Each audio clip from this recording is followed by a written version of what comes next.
You can speak now. Madam, announce. He's on the line. Online. Welcome back to the technical session 2. I request all the participants to please settle down immediately.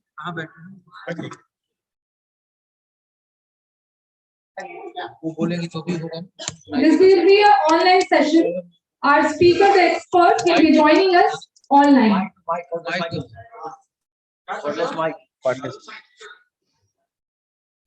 एक स्मारिका है क्या sir वहां से पढ़ेगी तो चला जाएगा।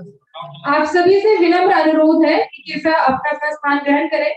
हम जल्द ही टेक्निकल सेशन 2 हमारे जो एक्सपर्ट है वो हमसे जुड़ गए हैं।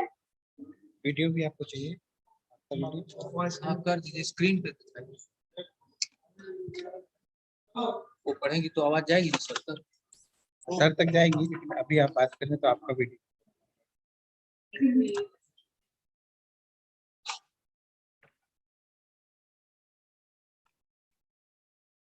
Welcome sir. आवाज सर आप मुझे सुन पा रहे हैं? Please unmute yourself sir.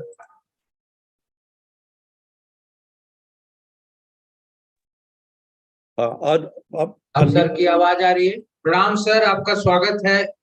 नमस्कार। मगध विश्वविद्यालय बोधगया में। सर व्यस्तता के कारण आ नहीं पाए, मीटिंग्स लग गई थी, अदरवाइज सर का आशीर्वाद हम लोग को जरूर मिलता। और अब मैं माइक हैंड ओवर कर रहा हूँ चांदनी रोशन जी को। सर का परिचय दें सबको। Chandni. Thank you sir. Sir, myself Chandni Roshan, I extend my heartiest welcome and gratitude to you for joining us today. Dr. Ashok Kumar Ghosh is currently working as chairman, Bihar State Pollution Board, and professor and head of the Department of Research at Mahavir Cancer Institute of Research Center, Patna. He superannuated as professor in charge of Department of Environment and Water Management in College Patna after 44 years of active service. He is currently working on a multinational Indo-Dutch Bangladesh research project, whose name is DILTAB, for arsenic mobilization in Gangetic floodplains of Bihar, supported by NWO Botro, the funding agency of Netherlands government. Thank you, sir. Thank you so much for joining us today. Namaskar. Thank you. Thank you for inviting me to give a talk on a very important discussion. मैं चाहता था कि मैं खुद आऊं, लेकिन कुछ कार्य के engagement के चलते नहीं आ पाया. I'm very sorry for that, but technology is at least there to overcome these problems. मैं मगध यूनिवर्सिटी से जुड़ा हुआ हूँ 1972 से. मैंने अपने करियर का शुरुआत किया था 1972 में और 2016 में मैं रिटायर किया. तो एक लंबा एसोसिएशन रहा मगध यूनिवर्सिटी से और मेरे लिए ये प्राउड मोमेंट है कि मैं आप सबके सामने कुछ बोलने के लिए आया हूँ और एक ऐसा टॉपिक बोलना चाह रहा हूँ जो हमारे हृदय के काफ़ी करीब है, very close to my heart. मेरा संबंध अभी भी रिसर्च से है, लगातार मैं रिसर्च से जुड़ा हुआ हूँ.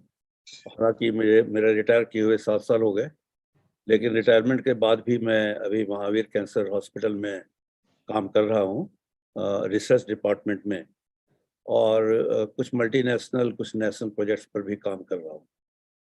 मुझे कहा गया था कि रिसर्च के बारे में कुछ बताया जाए, क्या मेथोडोलॉजी हो, क्या एथिक्स हो, वगैरह वगैरह.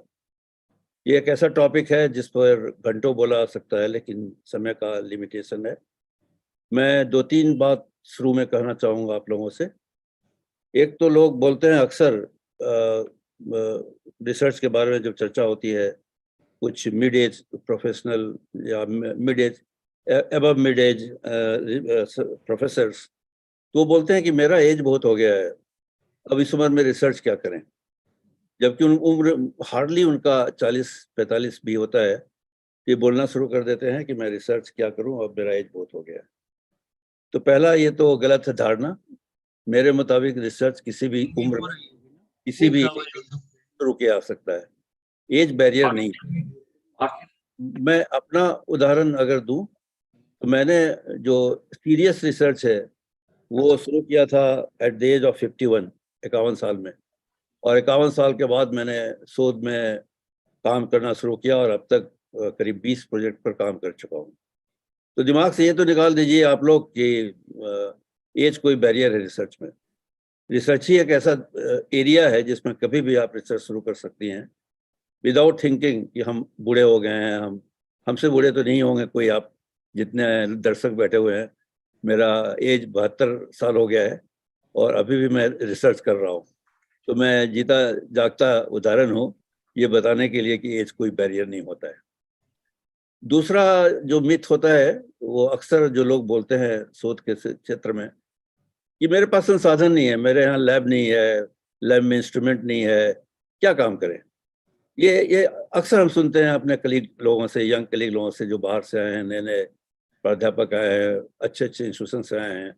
उनका अक्सर ये जब हमसे मिलते हैं तो अक्सर ये कंप्लेन रहता है कि क्या करें रिसर्च सर, कुछ नहीं है, इक्विपमेंट नहीं है, अच्छा अपरेटस नहीं है, लैब नहीं है, काम करने का इन्वायरमेंट नहीं है।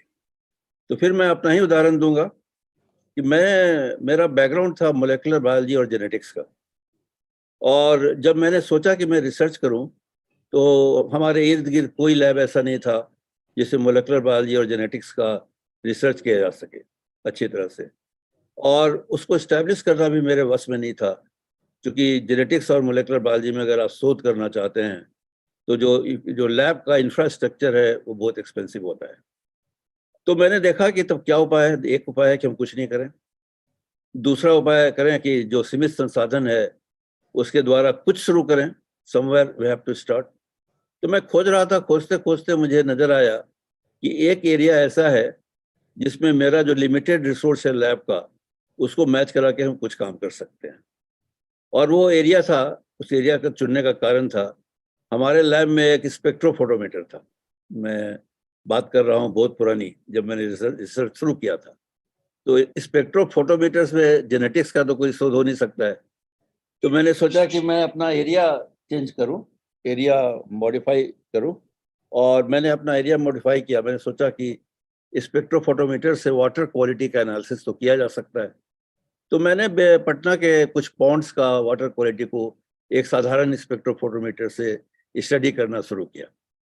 कुछ पेपर भी लिखना शुरू किया मैंने, और एक दो पेपर लिखने के बाद लोगों का ध्यान गया, और एक कोइंसिडेंस था कि उसी वक्त में यूनिसेफ के लोगों ने हमको अप्रोच किया और उन्होंने कहा कि सुना है कि आप कुछ पानी पर काम कर रहे हैं। हम क्या, हाँ पानी पर तो काम कर रहे हैं, water quality physico chemical properties पर कर रहे हैं। तो उन्होंने हमको ऑफर दिया कि क्या आप आर्सेनिक मिटिगेशन पर काम कर सकते हैं, आर्सेनिक डिटेक्शन पर काम कर सकते हैं। तो मैंने कहा कि देखिए आर्सेनिक डिटेक्शन के लायक मेरा लैब नहीं है, अगर आप लैब सपोर्ट करेंगे तो मैं काम कर सकता हूँ, हमको मेथोडोलॉजी पता है और इस क्षेत्र में शुरू किए हैं हम। तो मेरे पहला प्रोजेक्ट मिला 5 लाख रुपए का यूनिसेफ के द्वारा, और साथ में उन्होंने यूवी स्पेक्ट्रोफोटोमीटर दिया। उस समय लगता था कि यूवी स्पेक्ट्रोफोटोमीटर हम लोग के लिए वरदान है। उससे काम करना शुरू किया, डिटेक्शन शुरू करना किया, और धीरे धीरे अन्य प्रोजेक्ट आने लगे, डिफरेंट प्रोजेक्ट आने लगे, और डिफरेंट प्रोजेक्ट के आने से लैब भी इनरिच होते लग गया। और आज के दिन में मैंने एक स्पेक्ट्रोफोटोमीटर से शुरुआत किया था अपने रिसर्च का यात्रा। और अगर पटना में आएंगे आप तो हमारे लैब में जो महावीर कैंसर हॉस्पिटल है उसमें एटॉमिक एब्जॉर्प्शन स्पेक्ट्रोफोटोमीटर भी है, रियल टाइम पीसीआर भी है, टीओसी भी है, एचपीएलसी है, और सभी फंक्शनल है। और ये जितना नाम ले रहा हूँ मैं इंस्ट्रूमेंट का, वो सारा हमारे प्रोजेक्ट्स के थ्रू आया है। जो डिफरेंट प्रोजेक्ट्स आते गया उसमें कुछ कुछ इंस्ट्रूमेंट जुड़ते गया, और आज के दिन में मैं कह सकता हूँ या कर रहा हूँ कि मैं अब जीन के लेवल पर रिसर्च शुरू कर चुका हूँ। क्योंकि मैंने आर्सेनिक पॉइजनिंग से काम शुरू किया था। आर्सेनिक पॉइजनिंग से म्यूटेशन होता है जीन में, और जीन के म्यूटेशन से कैंसर होता है। और हमारे पास अभी रियल टाइम पीसीआर है, लेकिन सिक्वेंसर नहीं है। तो सिक्वेंसर हमारे पास नहीं रहने के चलते कुछ काम रुकता है। उसके लिए एक अगला प्रिंसिपल मैं बताऊंगा, वो ये है रिसर्च के क्षेत्र में कि आज किसी भी लैब में जाइए, कहीं भी जाइए, तो कुछ न कुछ कमी आपको दिखाई पड़ेगा। और इसका सलूशन एक ही है जो हरदम बोलते हैं आप रिसर्च के क्षेत्र में, हर कोई एडवाइज करते हैं। आज के समय में एक ही मंत्र है, इधर कोलैबोरेट और perish, there no third choice.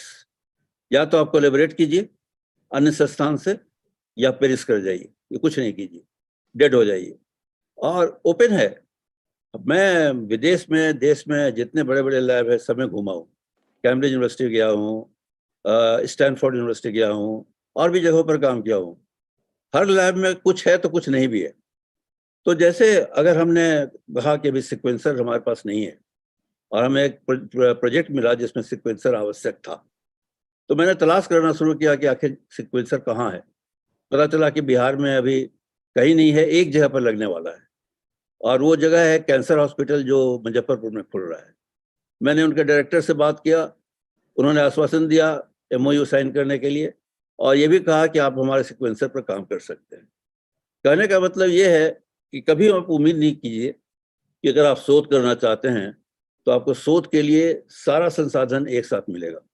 कुछ मिलेगा, कुछ आप क्रिएट कीजिएगा, कुछ कोलैबोरेट कीजिएगा, और एक दूसरे का कोलैबोरेशन के थ्रू अपने क्षमता को और अच्छा कीजिएगा, तो आपको धीरे धीरे सफलता मिलेगा, आप जगह बना पाएंगे। तो दो तीन चीज़ देखना है कि रिसर्च गैप क्या है, उसको गैप को फुलफिल करने के लिए आप क्या कर सकते हैं, उसको करने के लिए आपको क्या इक्विपमेंट चाहिए, उसमें क्या नहीं है, और कैसे कोलैबोरेट करके दूसरे संस्थान से कोलैबोरेट करके उस कमी को हम पूरा करें। मैं आप लोग को ओपन निमंत्रण देता हूं कि मैंने जो इंस्ट्रूमेंट बताया, जो भी मेरे पास है, लैब माइक्रोबायोलॉजी का भी लैब है हमारे पास विकसित, जिसमें सारा इंस्ट्रूमेंट फंक्शनल है। अगर आप में से कोई भी शोध करना चाहते हैं, रिसर्च करना चाहते हैं, और आपके यहाँ इन इंस्ट्रूमेंट की कमी है, you are welcome to me. हम बराबर हम चाहते हैं कि और भी नए रिसर्चर पैदा हो। मैं ये नहीं चाहता हूँ कि मैं जो रिसर्च कर रहा हूँ मेरे ख़त्म होते ही समाप्त हो जाए। नए जनरेशन को टेक ओवर करना चाहिए।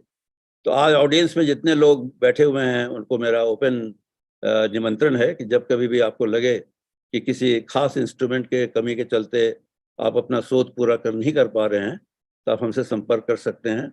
हम इजीली एक्सेसिबल हैं और मदद भी कर सकते हैं। एक और है चीज जो अक्सर रोड ब्लॉक के रूप में आता है रिसर्च वालों के लिए। वो बोलते हैं कि रिसर्च करेंगे तो प्रोजेक्ट नहीं मिलता है, प्रोजेक्ट रिजेक्ट हो जाता है। इस पर भी मैं फिर अपना ही अनुभव बताऊंगा, और वो बहुत पुराना नहीं बताऊंगा रिजेक्ट होने का। पिछले साल मैंने 5 रिसर्च प्रोजेक्ट अप्लाई किया था टोटल, 2 इंटरनेशनल और 3 नेशनल। उसमें से 3 रिजेक्ट हो गया, असफल हो गया, हमको नहीं मिला। तो जब 3 असफल हो गया तो हमको लगा, ऐसा नहीं लगा कि हम बेकार हैं। असफल होना एक प्रोसेस है, लेकिन दो सफल हो गया। एक इंटरनेशनल प्रोजेक्ट और एक नेशनल प्रोजेक्ट ICMR से, और एक इंडो जापान टोक्यो यूनिवर्सिटी के साथ। तो मेरा जो 2 प्रोजेक्ट सक्सेसफुल हुआ उसको सारा दुनिया जाना, और जिसमें हम फेल कर गए वो हम जाने। तो ऐसा नहीं है कि आज के दिन में भी हम जितना प्रोजेक्ट डालते हैं वो एक्सेप्ट हो ही जाता है। तो अगर रिसर्च करना चाहते हैं तो फेलियर को एक्सेप्ट करने का कोशिश कीजिए। फेलियर होगा। हमारा रिसर्च का इतना अनुभव हो गया, और मैंने अपना बताया आपके सामने। लोग अपने असफलता को नहीं बताते हैं, लेकिन मैं शेयर इसलिए कर रहा हूँ कि आपका अगर कोई प्रोजेक्ट कहीं आपने डाला और रिफ्यूज हो गया, नहीं मिला, तो हतोत्साहित नहीं होइए। उसको फिर से रिवाइज करके दूसरे एजेंसी को डालिए, तीसरों को डालिए। दरवाजा खुलेगा, कभी ना कभी आपको मिलेगा। और किसी भी साइंटिस्ट को 100% सक्सेस नहीं होता है। अगर हम आज कहें कि हमारे पास नेचर में मेरा पब्लिकेशन है, अच्छे एल्जेवियर के पब्लिकेशंस हैं, बहुत सारे पब्लिकेशंस हैं हमारे, इसलिए हम जो प्रोजेक्ट डालेंगे वो हमको मिल ही जाएगा, ऐसा नहीं है। प्रोजेक्ट का इवैल्यूएशन बहुत तरीके से होता है, बहुत तरीका है, और 1-2 फेलियर के लिए हरदम आदमी को तैयार रहना चाहिए। फेलियर होना कोई बड़ी बात नहीं है। एक और है पेपर रिजेक्ट होने के बारे में। पेपर रिजेक्ट होता है तो लोग हतोत्साहित हो जाते हैं कि मेरा हमको पेपर लिखने नहीं आता है, पेपर का क्वालिटी खराब है। पेपर लिखना एक कला है, और ये कला धीरे धीरे आपके में अंदर में आता है। लिखने से सीखता है आदमी। और अच्छे जर्नल में जब भी आप पेपर डालते हैं अपना, तो पीयर रिव्यूड कमेटी होता है जिसमें अच्छे साइंटिस्ट लोग रिव्यू करते हैं, उसके आधार पर जजमेंट करते हैं, और या तो आपका एक्सेप्ट करते हैं या रिवीजन के लिए देते हैं, या रिजेक्ट कर देते हैं। फिर मैं अपना अनुभव साझा करना चाहूँगा आपसे मैंने जब पहला रिसर्च पेपर लिखा जिंदगी का, और एक नेशनल जर्नल में ही छपने के लिए मैंने उसे भेजा, तो वो फर्स्ट अटेम्प्ट में रिजेक्ट हो गया। एडिटर ने इतना गंदा चिट्ठी हमको लिखा कि वो मैं आज तक अपने बक्से में सुरक्षित रखा हूँ। उस चिट्ठी में लिखा हुआ था कि डॉक्टर घोष, लगता है कि आपको रिसर्च का कोई अनुभव नहीं है। अगर आपके विभाग में कोई सीनियर आदमी है तो उससे संपर्क करें, उनसे सलाह लेकर के पेपर लिखे, तब बाद में हम लोग विचार करेंगे। मुझे सदमा लगा, किसी को सदमा लगता है इतना बुरा कमेंट सुनने के बाद, जब उन्होंने कहा कि आपको कुछ आता जाता नहीं है, आप यूं ही पेपर लिख दिए। लेकिन मैंने भी ठान लिया कि इसी पेपर को इसी रिवाइज करके इसी जर्नल में छपवाऊंगा। मैंने 3 बार रिवीजन किया उसका, और बार बार उसी एडिटर को भेजता था, और रिवीजन मैंने खुद किया। और चौथे बार जो मैंने सबमिट किया, वो पेपर उसी एडिटर ने जिसने हमको वो गंदा चिट्ठी लिखा था, उन्होंने एक्सेप्ट किया और पब्लिश हुआ। उस चिट्ठी को हम आज भी रखते हैं अपने पास, और जब भी मेरा कोई पेपर रिजेक्ट होता है तो उसको एक बार देख लेते हैं, तो उत्साह बढ़ जाता है कि हम कहाँ थे। अभी मान लीजिए कोई पेपर रिजेक्ट ही हो गया तो कोई बात नहीं है। अगर कोई रिव्यूअर बोलता है कि आपका पेपर इस जर्नल में छपने लायक नहीं है, क्योंकि it is his view, you have to revise it and resubmit it. और रिव्यूअर जो कमेंट लिखता है उसको ध्यान से पढ़िए, उसको रिवाइज कीजिए, सबमिट होगा, एक्सेप्टेंस होगा। ये भी हरदम दिमाग में रखिए कि पेपर का एक्सेप्टेंस का भी जो स्कोर होता है 100% नहीं होता है। जैसे अभी नेचर में मैंने एक पेपर पब्लिश किया है हाल में, गॉल ब्लैडर कैंसर पर। उसको 5 बार रिवीजन के लिए मेरे पास भेजा गया, 5 टाइम्स। 5 में रिव्यूअर ने क्वेश्चंस पूछा हमसे बहुत तरह का, उसका हम लोग ने जस्टिफिकेशन दिया, और फाइनली वो पेपर पब्लिश हुआ। नेचर में हम लोग का 3 पेपर पब्लिश हो चुका है, और कोई भी पेपर एक अटेम्प्ट में पब्लिश नहीं हुआ है। कम से कम 3-4 बार रिवीजन हुआ है, उसके बाद पब्लिश हुआ। और पेपर लिखने में ये बहुत इंपॉर्टेंट होता है कि आपका लैंग्वेज किस तरह का है। लैंग्वेज भी इंपॉर्टेंट होता है। साइंटिफिक फैक्ट तो इंपॉर्टेंट होता ही है, लेकिन लैंग्वेज भी इंपॉर्टेंट होता है। अंतिम बात जो मैं आपसे कहना चाहूँगा, जो बहुत महत्वपूर्ण है, कि जब भी आप रिसर्च करें, कोई शोध करने का सोचें, तो 2-3 चीज बात का ख्याल रखें। अपने इर्द गिर्द देखिए, आपको रिसर्च गैप ढूंढना होगा। जिस भी सब्जेक्ट के हैं आप, हमको पता नहीं है आप लोग का बैकग्राउंड, आप लोग कुछ फिजिक्स के होंगे, कुछ केमिस्ट्री के होंगे, कुछ बायोलॉजी के होंगे, और जहाँ भी जो होंगे वहाँ छोटा ना बड़ा कुछ ना कुछ तो लैब हो गई। ऐसा नहीं है कि बिल्कुल लैब नहीं होगा, हो सकता है वो छोटा लैब हो या फंक्शनल नहीं हो। तो पहले आप रिव्यू कर लीजिए कि आपके लैब में क्या संसाधन है। हो सकता है बहुत कम संसाधन हो। उसके बाद आप देखिए कि आपके इर्द गिर्द क्या समस्या है, उस समस्या पर ध्यान दीजिए, और उस समस्याओं में से किसी एक को चुनिए जिसका सोसाइटल इम्पैक्ट हो।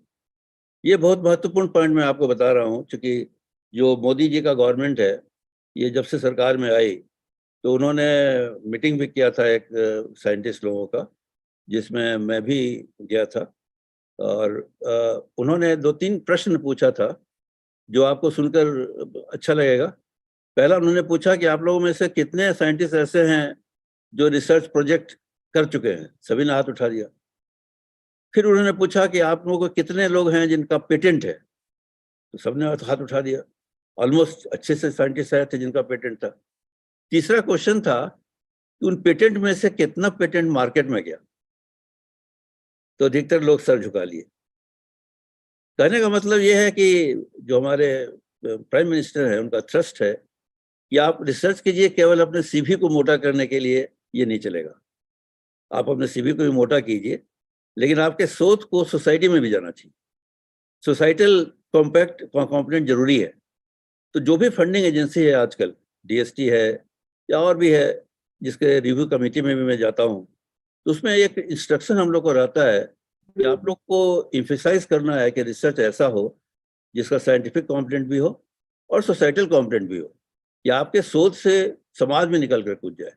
अगर आपका सीवी बहुत मोटा है कि हम 15 पेटेंट कराए हुए हैं और 100 रिसर्च कराए हुए हैं, और आपके सारे शोध से समाज को कोई फायदा नहीं है, तो आप सरकार का रुपया बर्बाद कर रहे हैं। इसलिए मैं आप लोग से अनुरोध करूंगा कि जब भी कोई रिसर्च टॉपिक या पेपर या कुछ भी प्रोजेक्ट के लिए अप्लाई करना चाहें, तो एक बार देख लें कि आपके प्रोजेक्ट से समाज को क्या फायदा है। और प्रधानमंत्री मोदी जी ने तो अभी कहा है ये बात, मैं शुरू से बिलीव करता हूँ इस बात में कि आपका जो प्रोजेक्ट होना चाहिए या पब्लिकेशन होना चाहिए, उससे समाज को कुछ न कुछ फायदा होना चाहिए। केवल आपको फायदा नहीं होना चाहिए कि आप लीडर हो गए, आप प्रोफेसर हो गए, इसलिए आपने पेपर छापा और आपके रिसर्च से समाज को कोई फायदा नहीं हुआ, तो आप बेकार हैं, बेकाम हैं। क्योंकि अंत में तो जो भी कुछ कर रहे हैं हम लोग समाज के लिए कर रहे हैं, समाज का एक हिस्सा है हम लोग। प्रोफेसर बनना, लीडर बनना एक अलग बात है और समाज को कुछ देना अलग बात है। ये दो आयाम हैं जिस पर आपको ध्यान देना होगा। हम ये नहीं कहते हैं कि आप अपने प्रमोशन के लिए काम नहीं करें, आप अपने प्रमोशन के लिए भी काम करें, लेकिन साथ में समाज को भी ध्यान में रखें कि समाज को क्या फायदा है। और हमने जितना भी रिसर्च किया है, जैसे आर्सेनिक कॉन्टेमिनेशन पर मैंने काम किया है, उसका मिटिगेशन पर काम किया है जिसके थ्रू आर्सेनिक फ्री वाटर दिया जा सकता है। कैंसर पर काम किया है, gall bladder cancer causing genes को आइडेंटिफाई किया है जो अर्ली स्क्रीनिंग में काम दे सकता है। ये कुछ उदाहरण है जिस पर मैंने काम किया है, शोध किया है, और हमारे शोध का फायदा डायरेक्ट सोसाइटी तक जा रहा है। ये भी आपके लिए जरूरी है, इम्पोर्टेंट है कि आप प्रोजेक्ट लिखें तो जरूर उसमें आप ये ध्यान रखें कि सोसाइटल कंटेंट हो। एक और बात मैं शेयर करना चाहूँगा, आप लोग से समय है? I don't know, I have cross time और नॉट। मैं ऑर्गेनाइजर से समय है? Yes sir. 5 मिनट और बोल सकता हूँ मैं? Yes sir. Yes sir. Okay, मैं स्क्रीन शेयर करूंगा एक अपना, just a minute. Oh, screen sharing allow करेंगे हमको जो होस्ट है? Yes sir, give me a minute. Okay,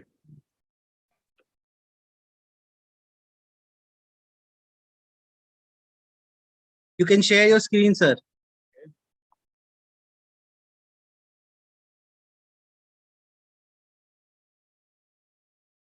दिख रहा है मेरा स्लाइड? मेरा स्लाइड दिख रहा है?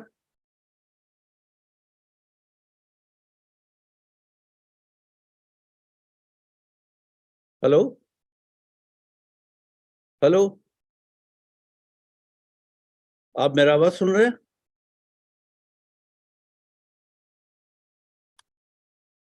Am I audible?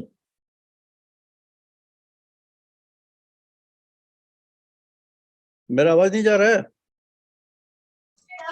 Give me a moment, sir. Just give me a moment.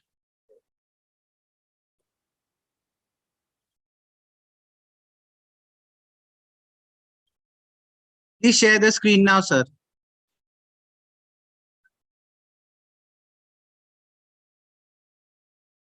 Yeah, we can see your screen. It's visible. Can you listen me? Yes, sir.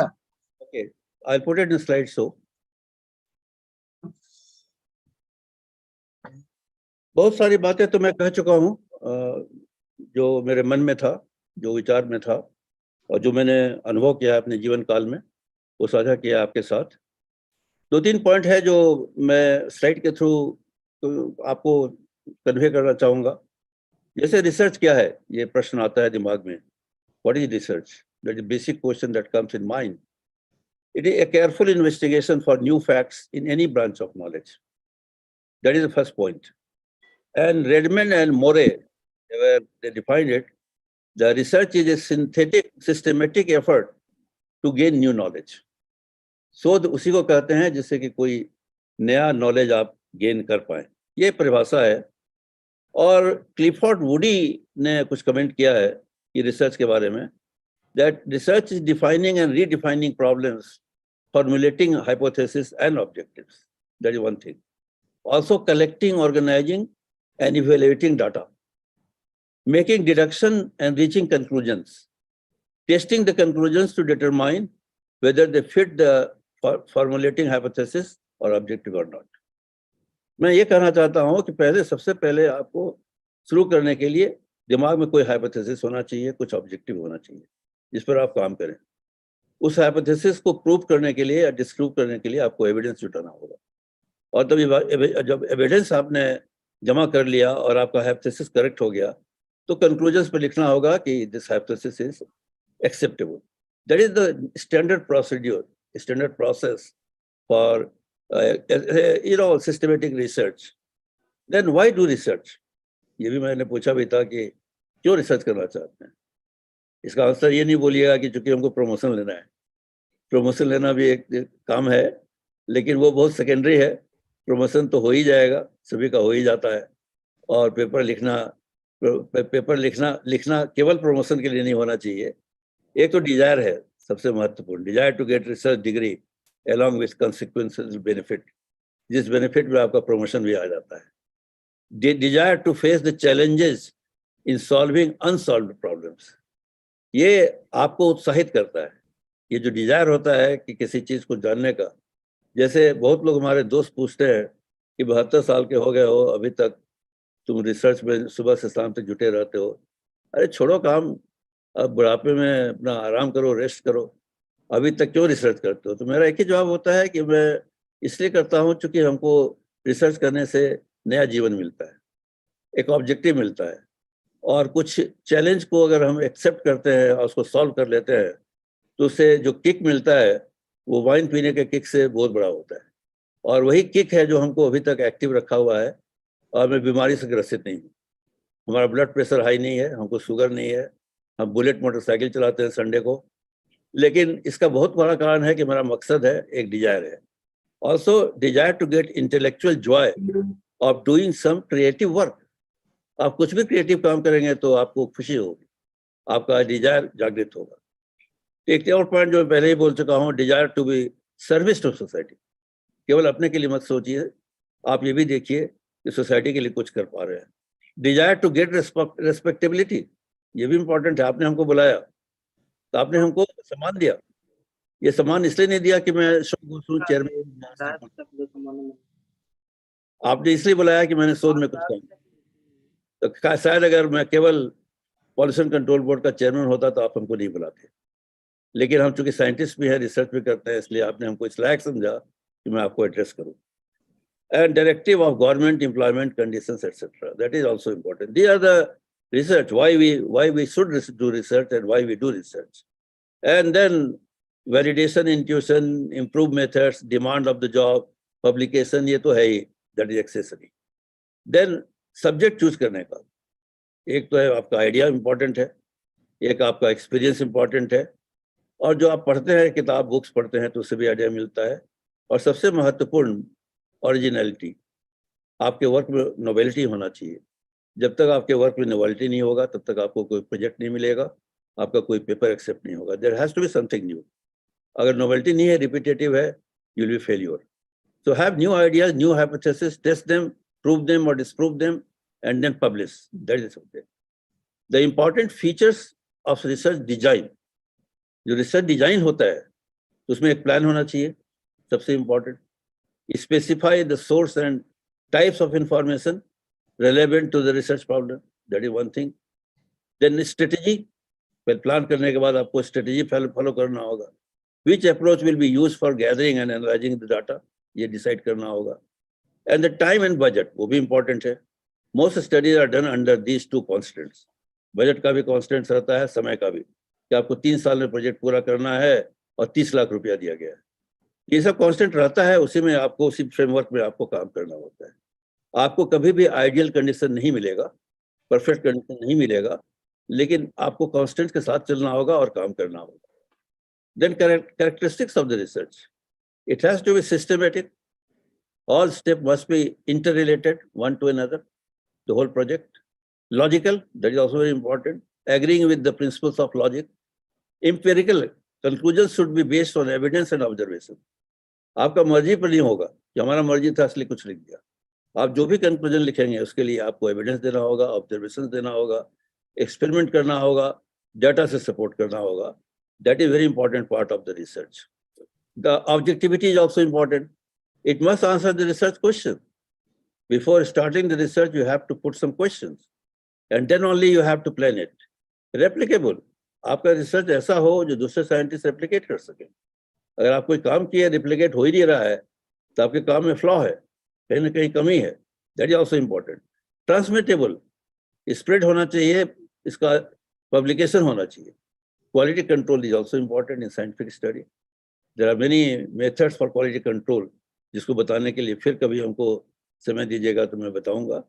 Also well design and conductive research has potential of application, जो मैंने कहा कि societal rich होना चाहिए। ये सारा point आपको ध्यान में रखना होगा, आपको ध्यान में रखना होगा। इसको क्लोज कर सकते हैं आप स्लाइड को, और नॉर्मल पर जा सकते हैं। ये कुछ मेरा एडवाइस था जो मैंने साझा किया आपसे, और इन चीज़ों को अगर आप फॉलो करेंगे तो कोई कारण नहीं है कि आपको प्रोजेक्ट नहीं मिले, कोई कारण नहीं है कि आपको पब्लिकेशन नहीं हो। और आप में से अगर कोई ऐसे हैं जो इस बात से डरते हैं कि अब तक हमने कोई प्रोजेक्ट नहीं किया तो हमको कोई नया प्रोजेक्ट नहीं मिलेगा, ये भी कहीं से ना कहीं से रहता है दिमाग में, जब हमने कोई प्रोजेक्ट नहीं किया है तो आगे भी हमको नहीं मिलेगा। ऐसा नहीं है। There is, everybody has to start somewhere, but my advice will be there, don't start with a big, start with small projects, very very small projects.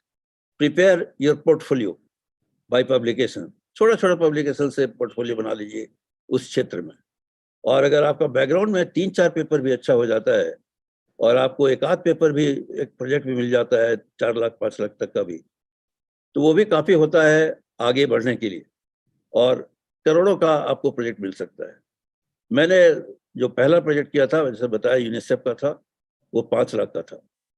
और अभी जो अंतिम प्रोजेक्ट पर जिस पर काम कर रहा हूँ मैं, इंडो जापानीज प्रोजेक्ट है, उसका जो बजट है वो करीब 3 करोड़ का है।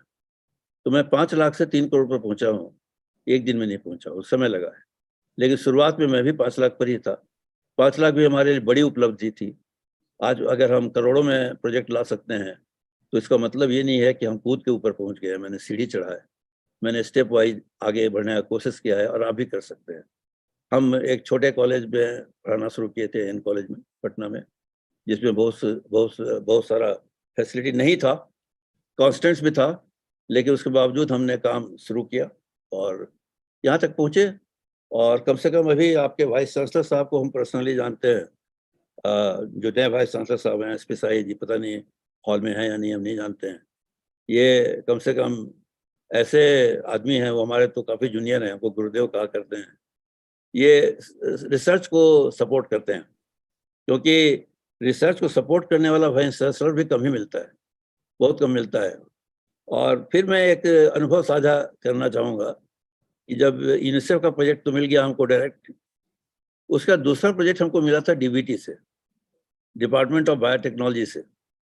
करीब 7 लाख का था प्रोजेक्ट, और वो प्रोजेक्ट चला गया मगध यूनिवर्सिटी में। पहले डायरेक्ट नहीं आता था। मगध यूनिवर्सिटी में हम दौड़ते रहे, उस समय हमको कोई जानता भी नहीं था, बहुत बड़े रिसर्चर भी हम नहीं थे, एक रजिस्ट्रार थे उस समय। तो जब 4-5 बार हम दौड़ चुके, छठी बार गए उनके पास, उनको कहा कि सर 3 महीना हो गया है, मेरा पैसा के रखा हुआ है, डीबीटी का पैसा है, आपका यूनिवर्सिटी का पैसा भी नहीं है, तो आप उसको रिलीज क्यों नहीं कर देते हैं? तो जानते उन्होंने क्या कहा? ये मगध यूनिवर्सिटी है सर, इसमें बाप का पेंशन बेटा लेने आता है, तो आप 3 महीने भी उकता गए, ये हमको कहा गया था। तो सुनने के बाद या तो हम हतोत्साहित हो जाते और रिसर्च को छोड़ देते। और भी कहा गया, एक और मैं आपको, जो सामाजिक संरचना है उसमें हमको मैसेज दिया गया एक आदमी के थ्रू, घोष बाबू को बोलो कि 5 लाख का 7 लाख का प्रोजेक्ट है, तो 2.5 लाख बांट लें, और 1-2 लाख में कुछ करना है करके जमा कर दें। तो ये इस माहौल में हमने काम शुरू किया था, और मैंने कॉम्प्रोमाइज नहीं किया, अभी तक कॉम्प्रोमाइज नहीं करते हैं, लड़ते हैं, लेकिन ये माहौल था। ये सब भी आपको फेस करना पड़ सकता है। लेकिन हमारे अभी जो प्रेजेंट वाइस चांसलर है, उससे डायरेक्ट मिलेंगे, अपने समस्याओं को बोलेंगे, तो जरूर आपको मदद करेंगे। और नहीं मदद करेंगे तो हमको बोलिएगा, मैं सहेज जी को डांट कर बोलूंगा कि आप मदद कीजिए, उनको क्यों नहीं करते हैं, वो अधिकार है उन पर हमारा। तो बहुत अच्छा लगा आपसे संवाद करके, और मैं यहाँ रुकूंगा अब, और आगे जितने प्रतिभागी हैं उनसे ये भी अनुरोध करूंगा कि पटना कभी आइए तो मेरे लैब में भी आइए, हमसे मिलना आसान है, और ईमेल भी हमको भेज सकते हैं, कोई हेल्प का जरूरत हो तो। मेरा ईमेल भी बहुत आसान है, आपको लिखाएंगे नहीं, याद करा देते हैं, याद कर लीजिएगा तो कभी नहीं भूलिएगा। मेरा ईमेल है घोष, जानते ही हैं, मेरा फैमिली नेम है घोष, GHOSH स्पेलिंग है। 51 में पैदा हुए थे, 51, तो घोष 51 हो गया। और थोड़ा गर्म मिजाज है हम, hotmail.com। तो आप याद रखिए कि घोष मेरा फैमिली नेम है, 51 में पैदा हुए थे, थोड़ा गर्म है मिजाज से, तबीयत थोड़ा गर्म रहता है, कभी कभी गुस्सा आ जाता है तो तोड़ फोड़ भी कर देते हैं। तो ये ईमेल है हमारा, इस पर आप कभी भी कोई अगर आप हेल्प चाहेंगे या कोई इंफॉर्मेशन चाहेंगे तो मैं आपके लिए हरदम उपलब्ध रहूंगा. Thank you for listening me for such a long time period. Thanks. We'll meet someday again with you. Thank you so much, sir. It was such an inspiring and influencing lecture, sir. So, we have all been very much enlightened about the research, how to do research, and what are the challenges we'll face during this process. Now we'll take 5 more minutes of yours, sir. We'll have interaction with the students. Sure.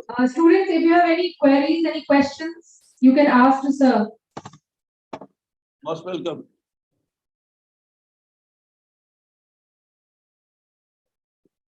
Any queries?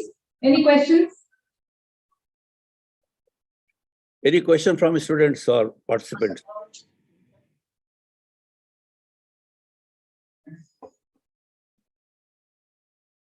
Okay, I think it was very much comprehensible, sir. So people have understood everything what you said. Thank you so much, sir. Now I invite Pramod Kumar Chaudhary, sir, for the vote of thanks.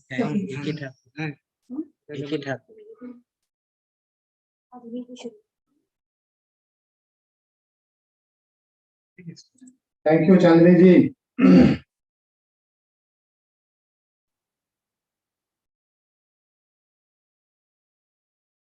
मैं Pramod Kumar Chaudhary, associate professor and former head department of sociology and treasurer of in this workshop. Sir नमस्ते, प्रणाम. जैसा कि अभी professor doctor Ashok Kumar Ghosh sir का, जैसा कि उनका जो उनके बारे में जो मालूम है मुझे कि ये chairman of state pollution board Bihar सरकार और head department of research Mahavir cancer hospital Patna में ये कार्यरत है. जैसा कि रिसर्च के संदर्भ में आपने सर जिस तरह का हमें मार्गदर्शन दिया, वास्तव में वो काबिल तारीफ है, क्योंकि जिस तरह से आपने ये मोटिवेशन लेक्चर आपने दिया है, खास करके हमारे रिसर्च स्कॉलर के लिए, प्रोजेक्ट रिपोर्ट राइटिंग जो करते हैं, जो लिखना चाहते हैं, उनके लिए वास्तव में ये बहुत बड़ा मार्गदर्शन हम लोग के लिए है.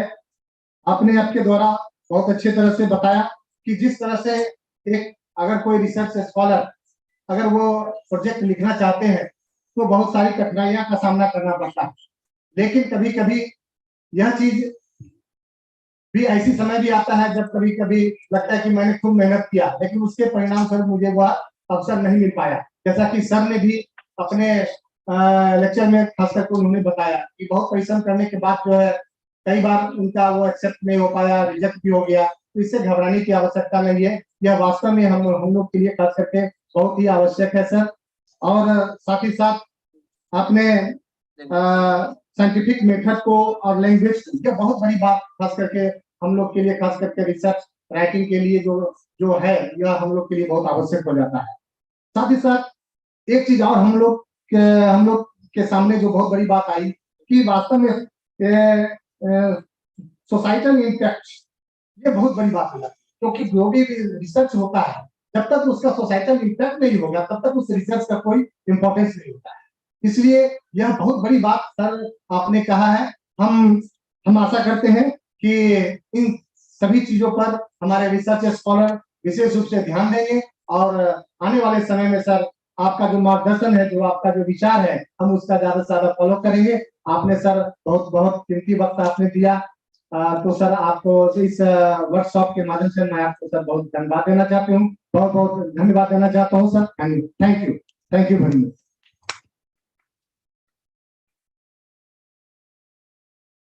Thank you, Chaudhary sir. We will now start with the third technical session for the day, and our eminent guest speaker for this session is Professor Avlendra Thakur. Sir, kindly share if he is online with us.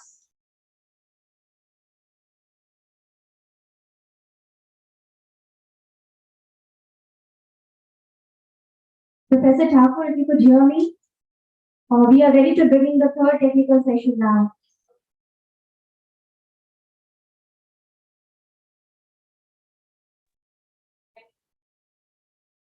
Yeah, I am able to hear you. Am I audible at your end? Yes, sir. On behalf of the organizing committee, I welcome you to the third technical session of the first day of this 5-day workshop on research, ethics, and project writing. A brief introduction to our eminent speaker. Professor Thakur is currently working as an associate professor in the Department of Physics at Indian Institute of Technology, Patna. His research area is experimental condensed matter physics with focus on wide variety of materials, including ceramics and polymer composites for device applications. His current interest lies in the development of new generation and novel functional materials for clean and green energy alternatives. Sir will be delivering his lecture for a period of 20 minutes, after which we will have a short interactive session with him. Over to you now, sir.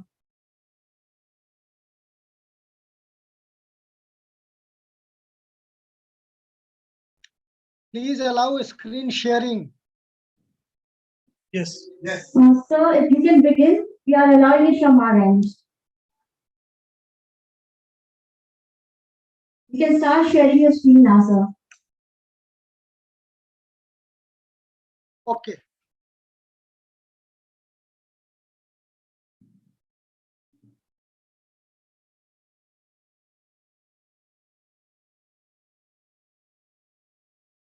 Is it visible?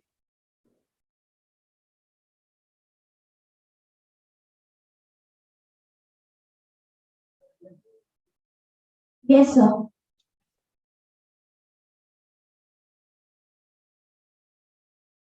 So the screen is visible, you can start now.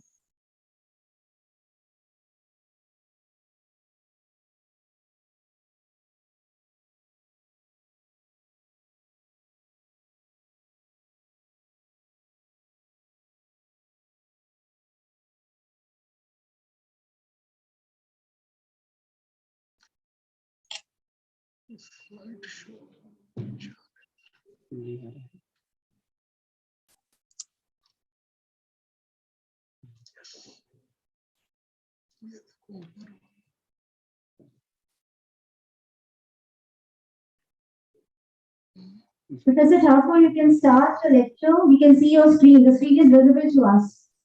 Yes. Thank you, sir. So, first of all, I would like to thank organizer Professor Shahi, Vice Chancellor of Magadh University,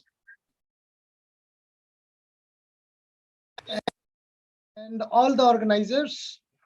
So, on this important workshop on research ethics and project writing. So, I begin with one quote: teaching and research supplement each other and hence are complementary as well.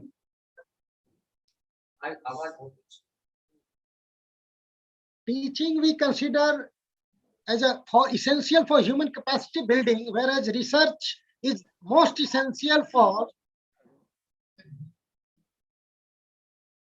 Camera जो है खाली seat ना दिखाए solution of challenging issues. The most important item in research is the research funding, because without fund, research cannot occur. And the important funding agency in the country are Department of Science and Technology, Government of India, DRDO, Department of Atomic Energy, DAE, CSIR, UGC, ISRO, Ministry of Education, Indian Council of Cultural Research, Indian Council of Historical Research, NBHM, as well as industry. Research funding types may be research infrastructure grants such as SATHI, SAF, FIST. FIST is given at the department level for any department that is 5 years old in an institution and with minimum 5 faculty on permanent basis.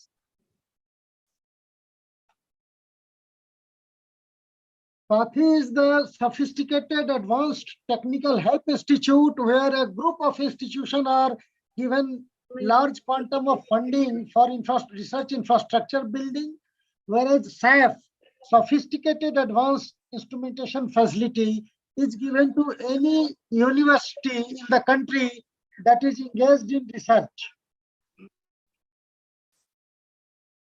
Apart from research infrastructure grant, there are mission project grant, which is given only on issues of topical interest. For example, currently DST is funding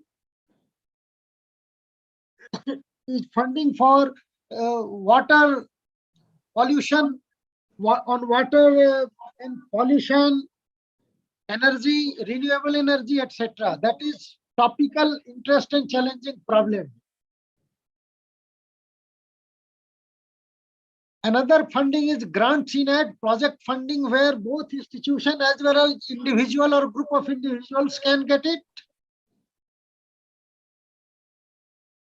Another grant type is core research grant CRG, which is given a small grant of worth 20, 25 lakh or 30 lakh to individual faculty members.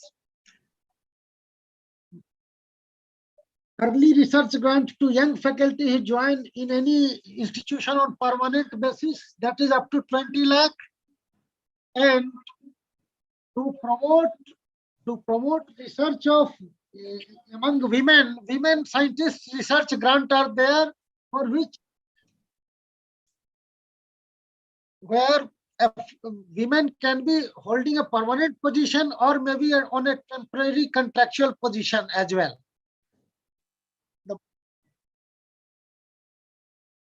However, all projects that are submitted, as Professor Ghosh was pointing out, may or may not get grant, because research grant is highly competitive and it is decided based on merit by a competent team. And the important items that must be under focus while writing research projects are: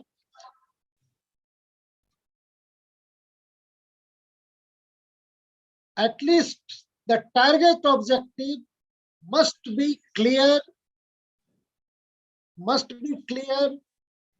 and the project should either comprise a conceptually sound theoretical aspect, or experimental aspect, or design, or product development, or process development.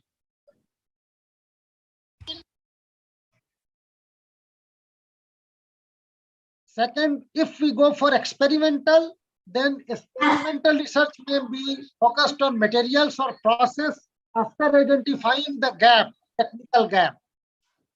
And based on these two, motivation of research has to be clearly drafted, identifying the spark gaps comprising synthesis, experimental or computational planning. Nowadays, artificial intelligence has also entered into research based on AI data processing or robotic automation, characterization, and one should identify a technical aspect of the project based on the previous background evidence through publication. Once these essential items 1, 2, 3 are there, then one can think of identifying collaboration institution if funding requirement is large.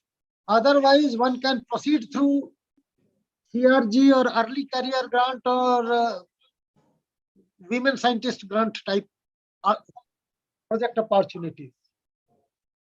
And the goal and deliverable of the project must be very clear, with a bridge on either in between through proper methodology and process execution plan.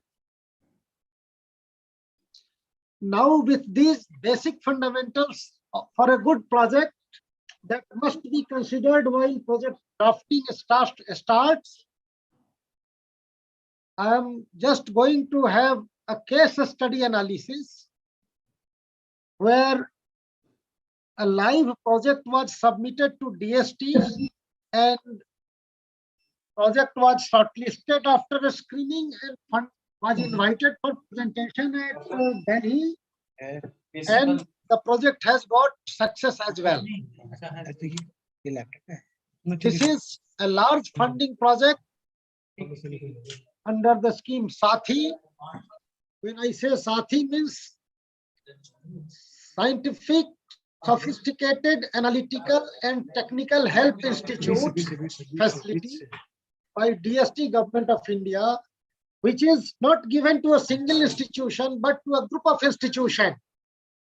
When IIT Patna started with such a project, then we identified 4 other partner institutions based on their progress made so far, and out of the 4, 2 are central institutions, central universities in Bihar, and one is the oldest university in Bihar, Patna University, and another is the Aryabhatta Knowledge University. Now, let us have a quick look what parameters are expected by the funding agency before a project is shortlisted asked for presentation. First, they expect targeted thematic area where the project is written not only for paper publication but also to solve societal problem of challenging importance, to support MSME in the region in technology and startups in the technology development. So when we proposed this Sathi, then we identified seismological risk of this region that falls in region 4 and region 5 from earthquake point of view. Then MSME was kept in the forefront, their requirement, and startups were kept in the forefront. Then they expect what is the productivity of the institution that is proposing grant. Then out of the 5 institutions, the number of patents filed or applied in last 5 year data was needed by them, and the patent granted in the last 10 year was required mandatorily by the funding agency. These are the parameters that indicate whether the institution demanding fund deserves fund or not.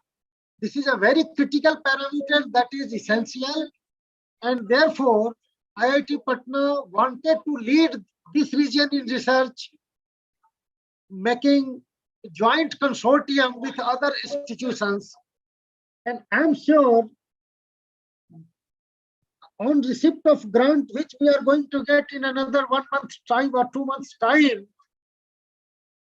only these 5 institutions may not the beneficiary, maybe Magadh University as well, or Patliputra University as well, because this facility will be given for this region, not to IIT Patna alone. Then another details that they demand is publication status. So all 5 institutions had to give their publication data of 5 years.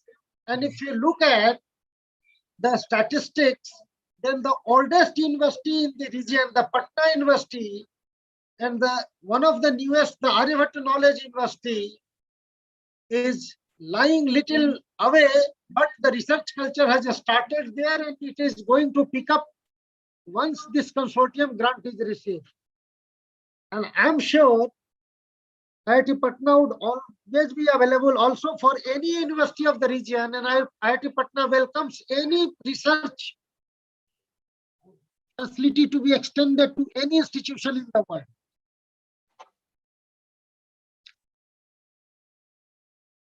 Then next requirement was what kind of infrastructure is existing as on date, and where is the gap that needs to be funded.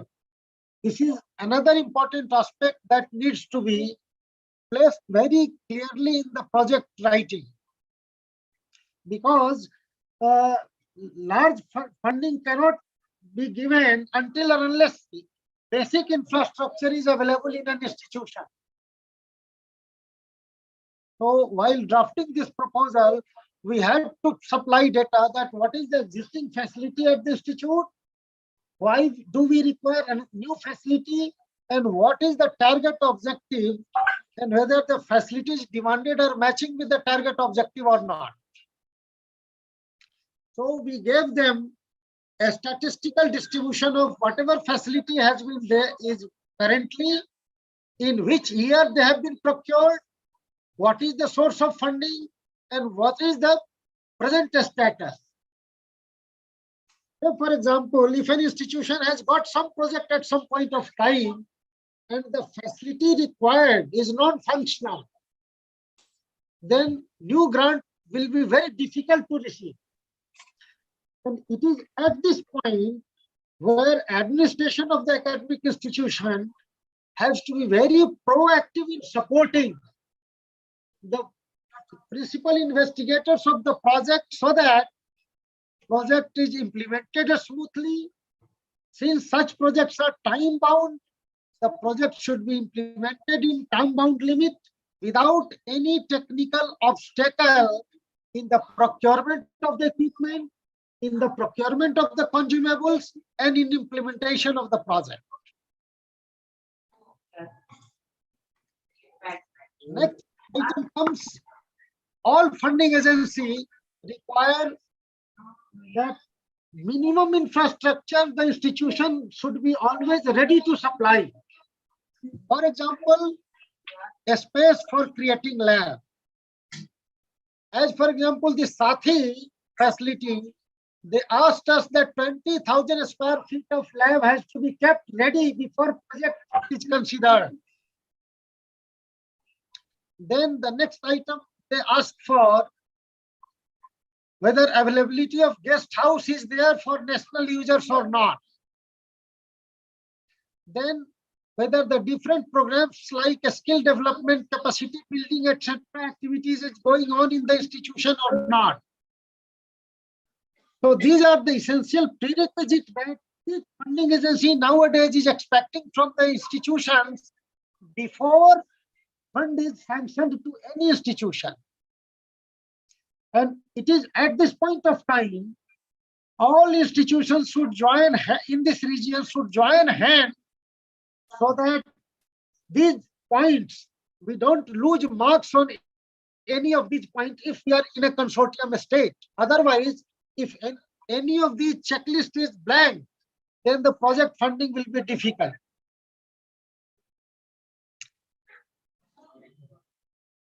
Next comes whether the facilities user is only the investigator or the facility user may be all open to all users, including academic institutions or MSME or startups or not. So at this point of time, I must point it out that university or college administration must have open mind in allowing the facility to be used by any end user, because the facility is given by the government not for an individual but for the mass user.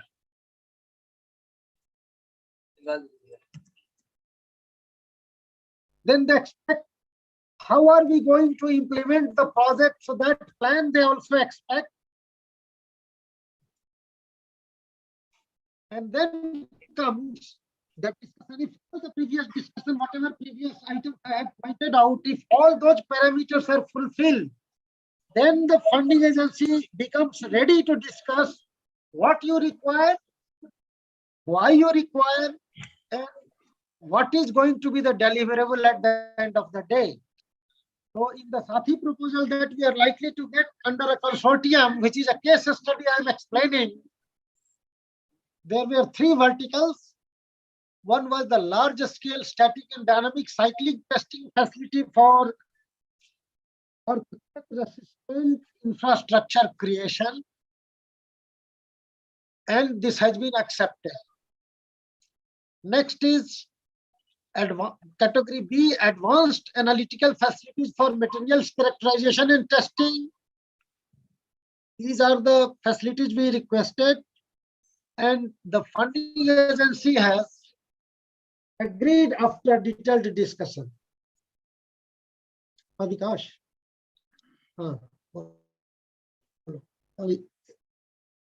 ठीक 5:30 ठीक yes and then category C comes where cryogenic low temperature measurement facility, product quality test and measurement facility, high purity gases like argon, nitrogen, oxygen, and printed circuit board design and fabrication facility and testing facility was agreed upon. And this is how a state-of-the-art research facility at Patna with a consortium of 5 institutions is likely to create very in near future within next 6 months. And I hope sincerely that Magadh University will also come forward as an end user of these facilities coming in 1 year down the line.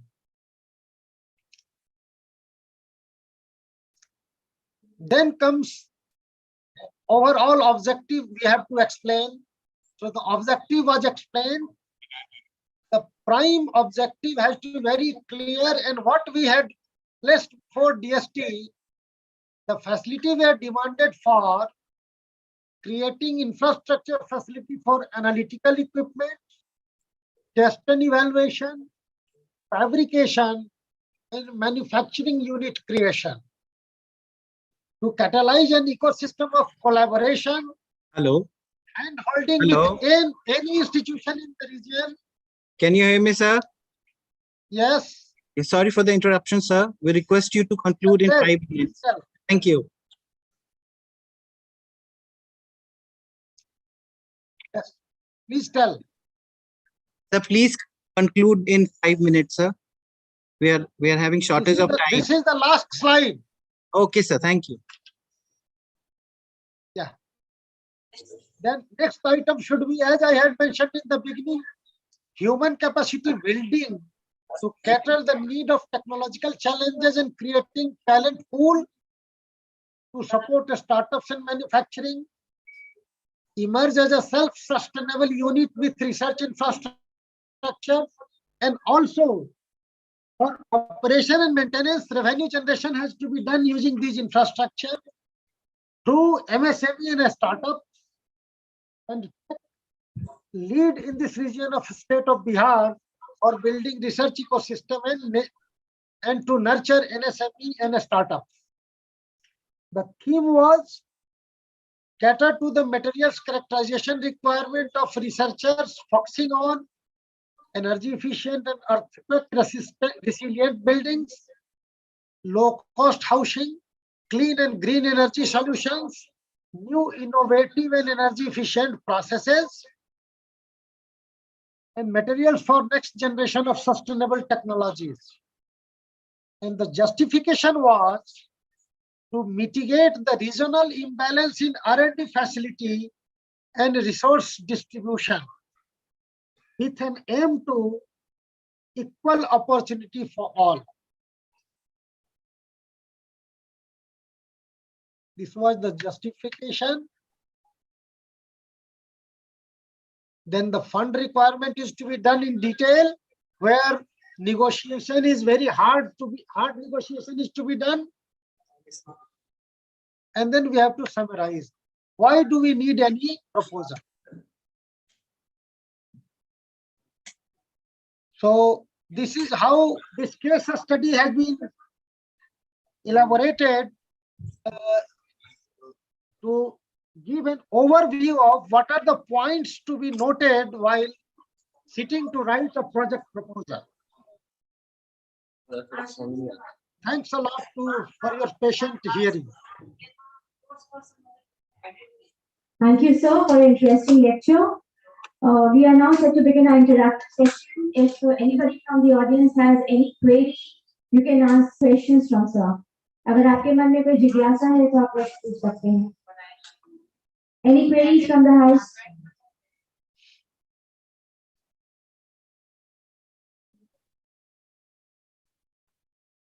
Seems there are no queries, so that brings us to the end of this technical session. On behalf of the organizing committee of this workshop, I thank you, sir, for taking some time from your busy schedule to be with us today.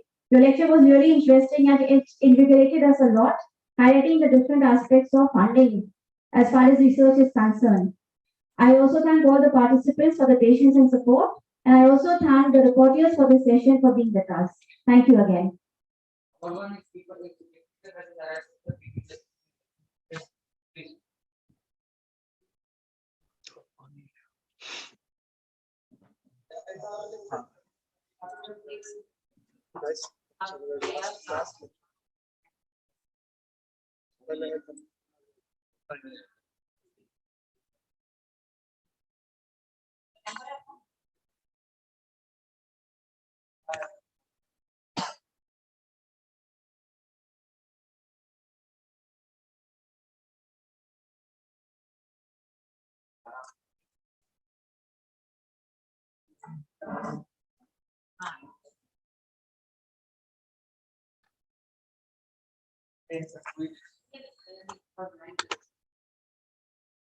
We welcome you, sir, one of the speakers of the fifth session, Professor Digvijay Singh is here with us. We extend our heartiest welcome to you, sir. Professor Digvijay Singh is an assistant professor in Department of Law and Governance, Central University of South Bihar, Gaya. We welcome you, sir. So now we will move towards our fourth technical session, and the speaker of this session will be joining us soon online. Has he joined? He has joined or not? Yes.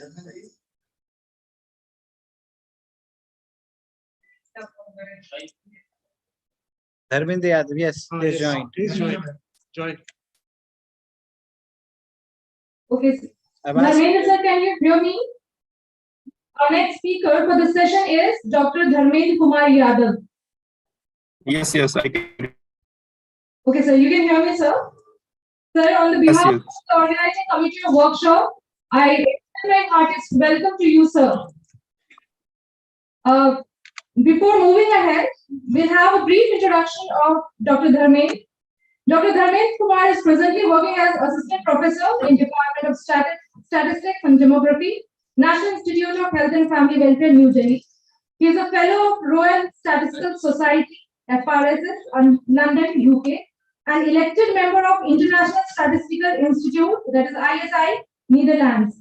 His fields of specialization are artificial intelligence, machine learning, health informatics, digital health, and sampling theory. Sir, we are very fortunate to have you to joining us that you joined us today here with our workshop.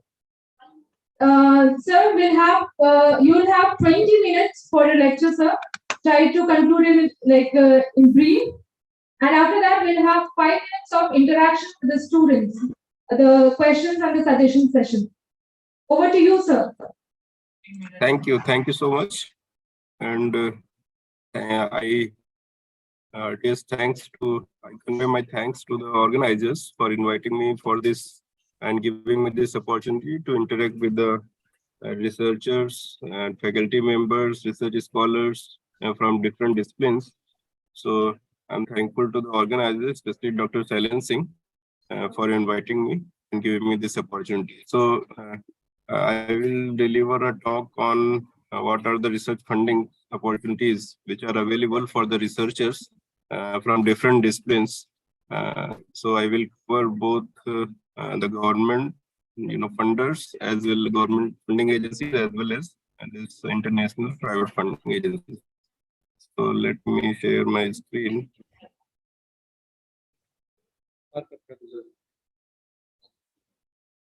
So visible.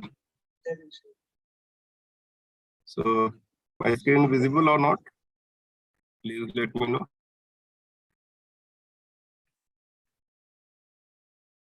Can you hear me? Yes, sir, we can hear you. Yeah, your And screen my- is visible now. You can continue. Okay, that's good. So I'm working as a professor in National Institute and Welfare. It is the autonomous institute under the Health Ministry, Government of India. So we are the Apex Institute for the Teaching, Training and Research in the field of public health. So in this particular session, we will cover what are the different research funding opportunities which are available in our country for the researchers. So the first question is why this research funding is required. So as we know that for conducting any type of research, we need certain resources. So these resources may be the infrastructure in terms of lab, in terms of chemical components, physical components.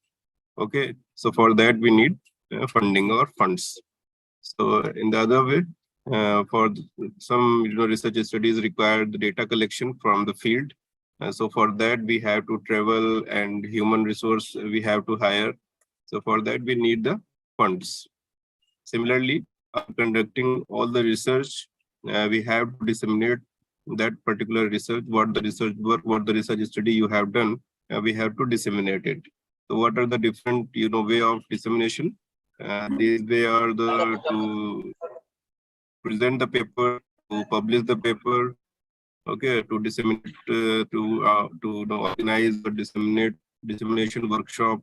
For that, we need some type of research funds. So now these are the basic requirements for the research funding. Now we come to the what are the different funding agencies, government funding agencies, which will provide different research fund for conducting research in the country, right? So on the basis of different domains, there are certain agencies which will provide the funds. So for the health, any problem?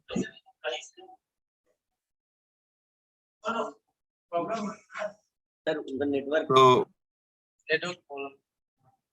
for the medical research, the apex body for the funding of medical research is ICMR, Indian Council of Medical Research, which is a technical body, or you can say that apex body, which comes under the Ministry of Health and Family Welfare, which provide the basic research in the field of health research, right? So then Department of Health Research, DHR, it also comes under the Health Ministry. Then ICR, Indian Council of Agriculture Research, it provides the research funds for the different research projects associated with the agriculture domain. Then Department of Science and Technology, DST, Department of Biotechnology, DBT, Indian Council of Social Science Research, ICSSR, it provides the funds to the research projects to conduct the research in the social science domain. Then UGC, University Grant Commission, they also invite various minor and major research projects. MOE, Ministry of Education, Niti Aayog, as you know that this is a think tank of the ministry, government of India. Earlier it was Planning Commission. So the Niti Aayog also provide the funds under this Atal Innovation Center.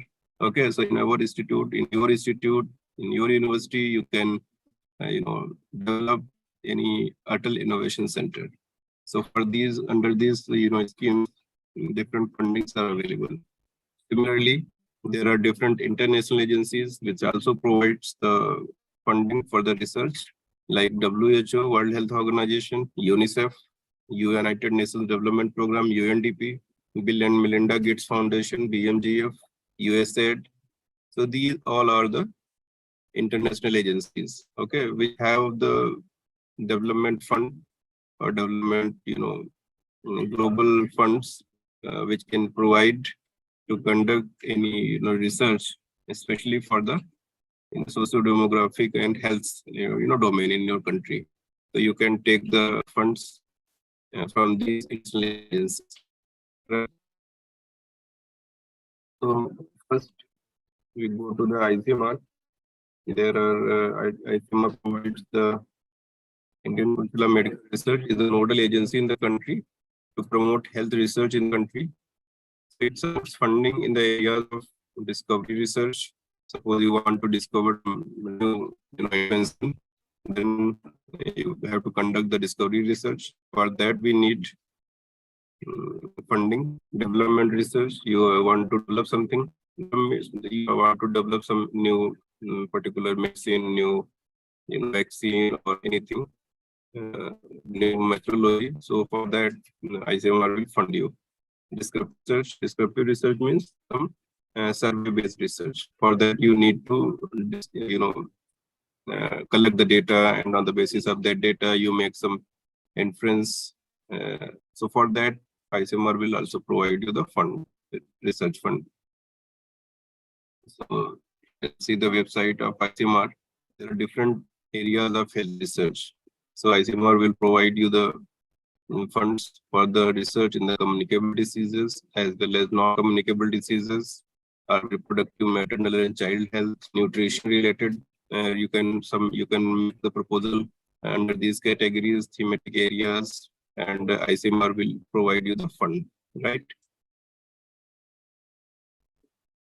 And then the other important, research, health research agency under the health ministry is Department of Health Research, DHR.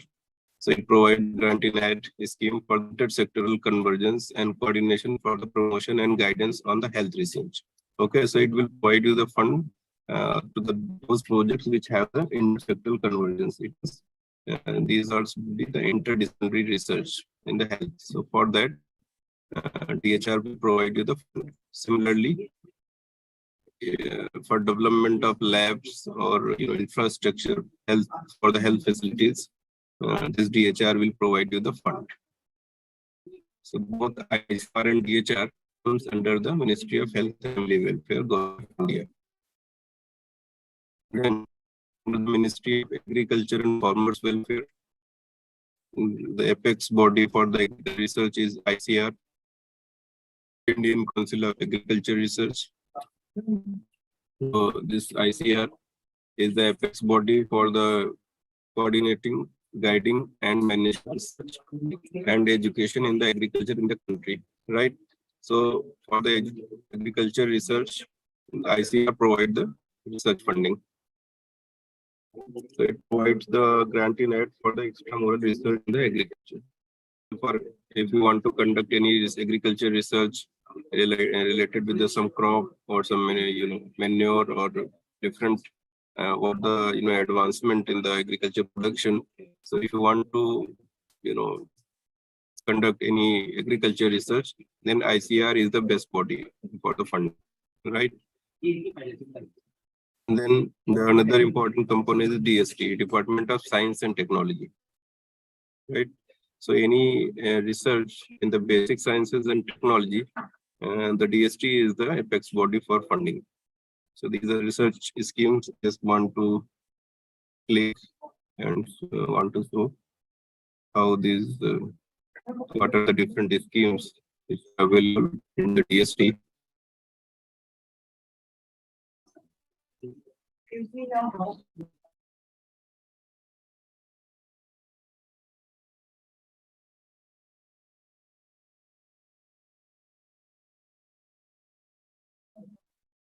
These are the fellowship opportunities for the researchers. Right, so these are the extramural research fundings, individual centering also. These may be the individual or you can institutional research is also provided by the DST. Like extramural research funding, give the funding with high risk reward, empowerment and equity opportunities for excellence in science. The startup research grant, this is for the young scientists. So these are the fundings which are available. Okay.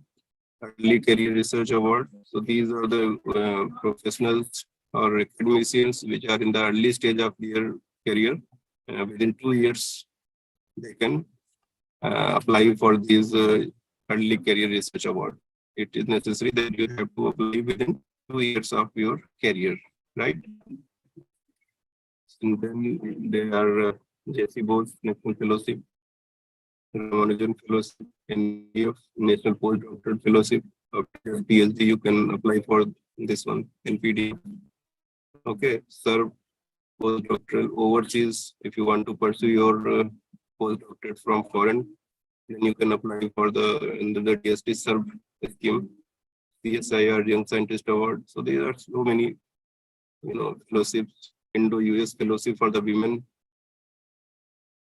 So there are so, under the Department of Science and Technology. So the eligibility.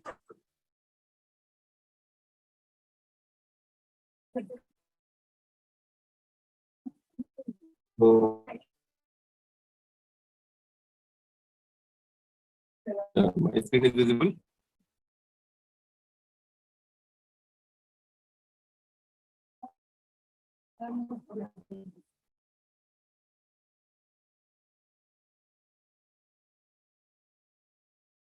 So, then is the different other body of this DST, that is Science and Engineering Research Fund. So it provides the funding for the science and engineering. Most of time, these are the engineering background. So for that, this SERV provides you the research fundings. Okay, and this SERV is not only with the major major research project, but they also provide you the fund for conducting different types of workshop. Okay, workshop, DP, and conferences. So they will provide the fund for those academic activities. Right. So I'm just clicking here.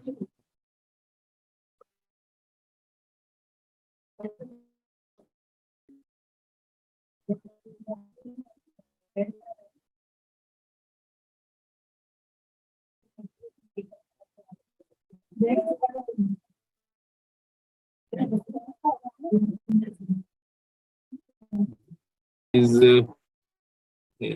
give me permission to share my screen.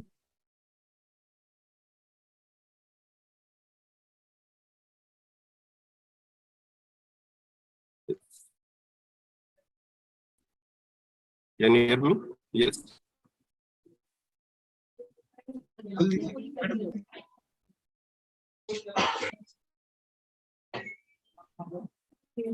Okay, so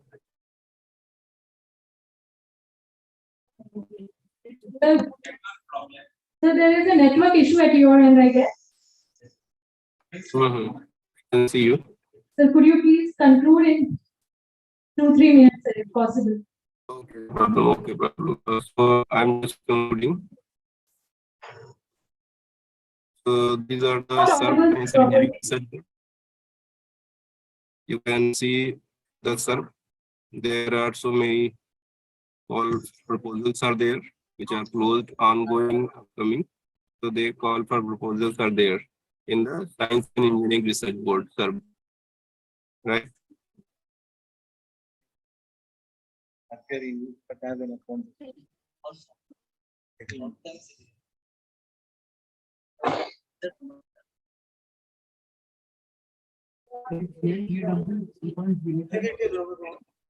And the other funding agency is Department of Biotechnology. And the other important department is Department of Biotechnology, DBT, right? Which provides the result, funding opportunities.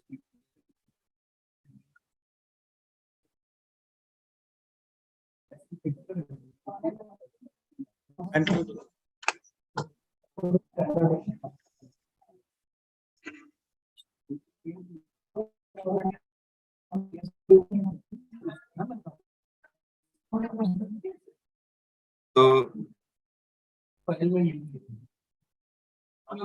The main sir, could you hear me, sir? yes.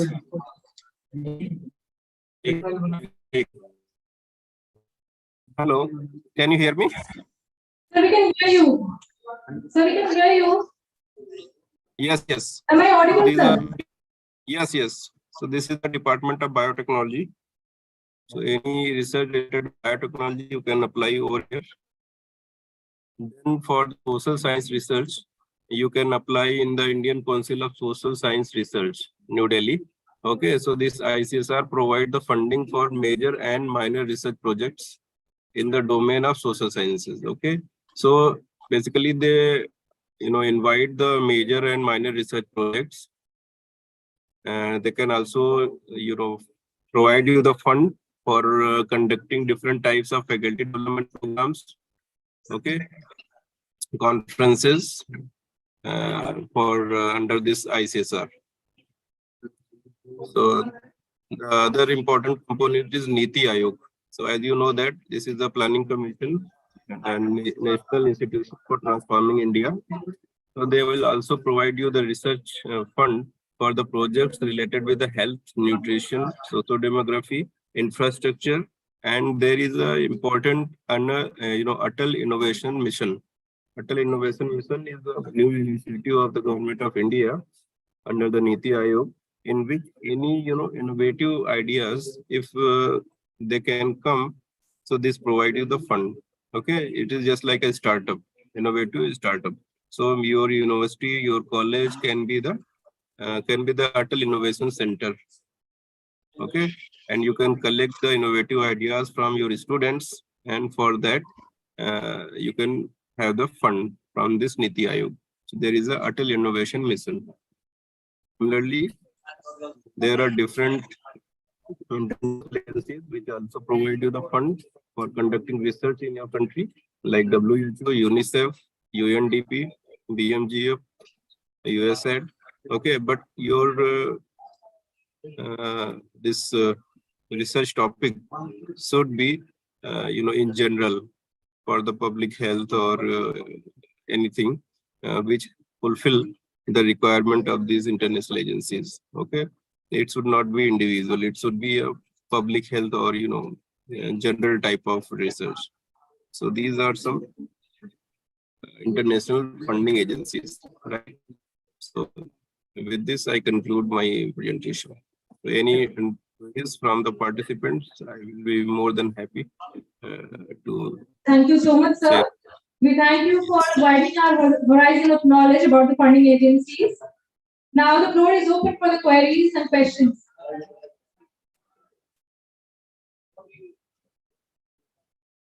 Is there any queries or questions, suggestions, anything you would like to ask the sir?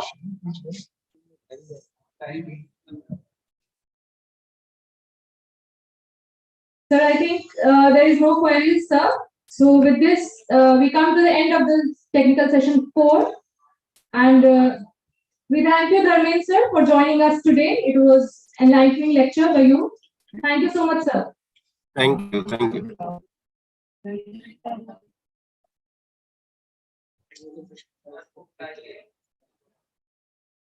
Due to paucity of time, we are skipping the 5-minute tea break as tea has already been served in the hall. We'll now start with the final technical session for the day.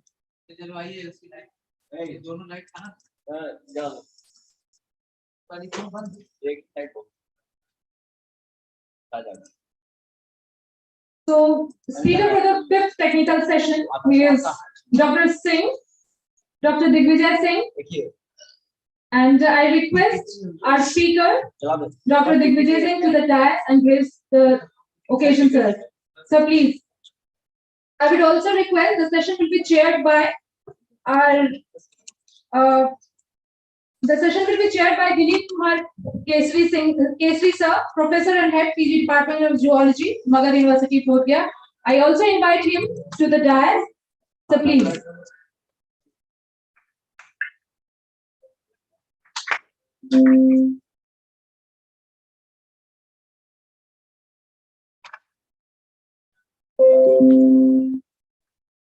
On behalf of the organizing committee of the workshop, I welcome our speaker, our chairperson for the session.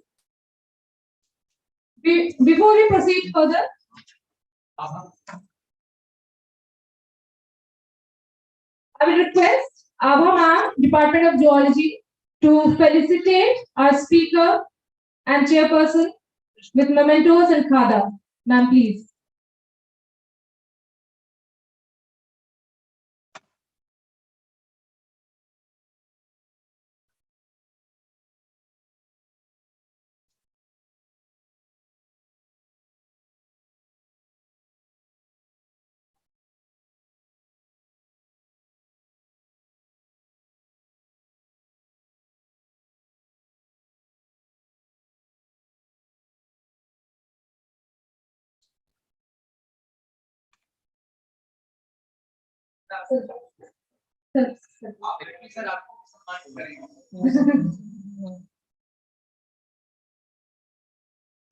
Dr. Singh is Assistant Professor in Department of Law and Governance, Central University of South Bihar, Gaya. He has done his LLB, LLM and PhD from Banaras Hindu University. He was awarded doctoral fellowship from Indian Council of Social Science Research, New Delhi, to undertake his doctoral research on intellectual property rights of farmers.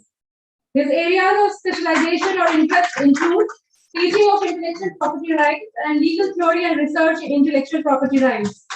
Besides number of published research papers to his credit, he is also the author of the book Farmers' Intellectual Property Right, published in the year 2018. We welcome you, sir, for this lecture. Thank you, sir. Now I request again our ma'am to felicitate and welcome our chairperson for the session, Professor Dilip Kumar Kesri, sir, Professor and Head, Department of Geology, Magadh University, Bodh Gaya, with mementos and khada. Ma'am, please.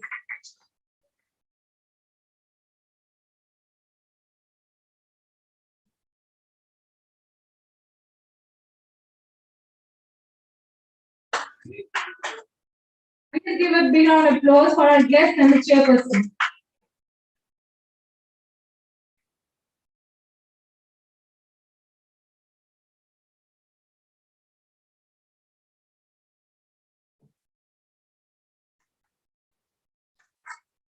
Thank you, ma'am. Thank you, sir. Now, without wasting time, I request our speaker for the day for this technical session, Dr. Digvijay Singh, to take over the mic and he can start his lecture. Sir, due to paucity of time, I request you to complete your lecture within 20 minutes, sir. Please.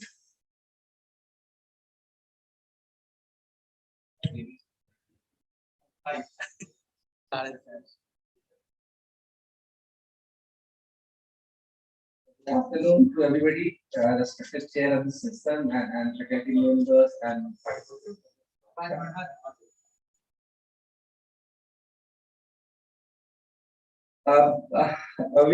I'm from Central Step South Bihar, and we are right now going through the second cycle of NAC. I was busy in that meeting, but Dr. Salendra sir, please join with us and share your some understanding on IP, and that's why I tried to come on time, but I was late. He asked me to be here by 3 p.m. and but I came here with sorry for this inconvenience. My area of study, research, and interest is intellectual property rights. And I just wanted to share, as I was communicated that faculty members are from science background, and they are supposed to have some basic knowledge about the patent, and that's why I choose this topic to discuss with you. That is patent procedure and grant in it. In the background, just try to understand that the major aspect of industrialization which we have discussed in our curriculum and all is the production of goods and services.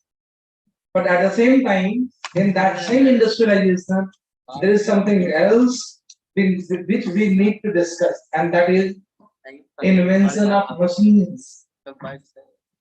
Industrialization could not be possible without invention of machines. And if there is invention of machine, the inventor should be given protection over that machine, and there must not be unauthorized use of that machine. And that's why the protection of patent law is relevant. Patent law is basically a form of intellectual property, and in brief, intellectual property is any property which is outcome of our intellect. Property which nature has not given to us. The property which are created by human minds, intellect. Intellectual property, it is classified broadly in two parts. One is called copyright, that is very much relevant for all of us. And the second one is called as industrial property. And out of that second branch, industrial property, one is patent. And I would be focusing on patent only. Besides patent, there are trademarks, geographical indications, designs, topography, etc. I would be focusing on patent. Next slide, please. What do you mean by patent? Patent is exclusive right given by state to the inventor for disclosing his invention.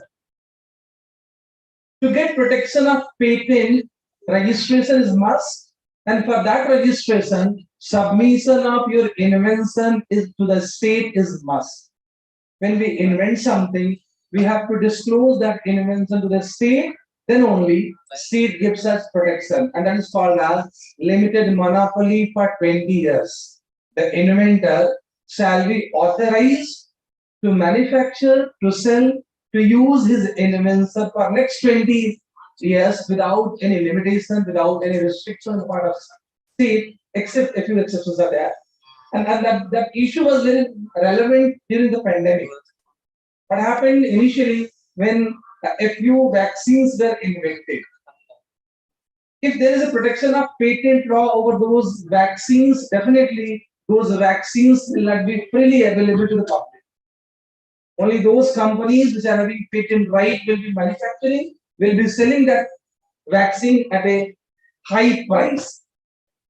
Keeping in mind this scenario, in October 2020, India and South Africa, they jointly submitted a proposal to the WTO, World Trade Organization, to waive off the provision of patent protection during the continuance of this pandemic, so that the vaccines may be manufactured by many companies, pharmaceutical companies, and vaccines may be available in each and every corner of the world.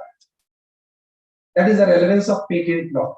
And at that time, it was estimated that in India only, there were at least 250 pharmaceutical companies which were having resources, which were having infrastructure to manufacture that vaccine. They were only waiting for the license, the permission on the part of companies, pharmaceutical companies who were having patent protection over that. Otherwise, there may be infringement of patent and they may be liable to penalty, compensation, and all.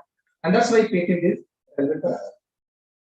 Patent protection is directly related to the economic development of a country. As much as creations are there, inventions are there, the peace and prosperity and every kind of development related to that will be there in the sector.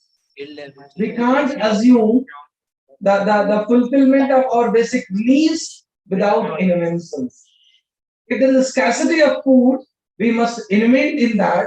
We must invent seeds which are drought resistant, which are flood resistant, which are able to generate high yields of productivity. And that's why research and this invention in every field is required. And that patent is a little bit relevant for all of us that when we are going through the NAC assessment, particularly key indicator 3.4.3 is talking about the patent, and there is a 10 marks will be given by NAC to the institution based on the patents granted to the faculty member, to the staff, to the college, to the university. And to my knowledge, that is secret. To my knowledge, in the assessment cycle, the period of 5 years, there must be at least 7 patents granted to get maximum marks, 10 marks. That is relevant.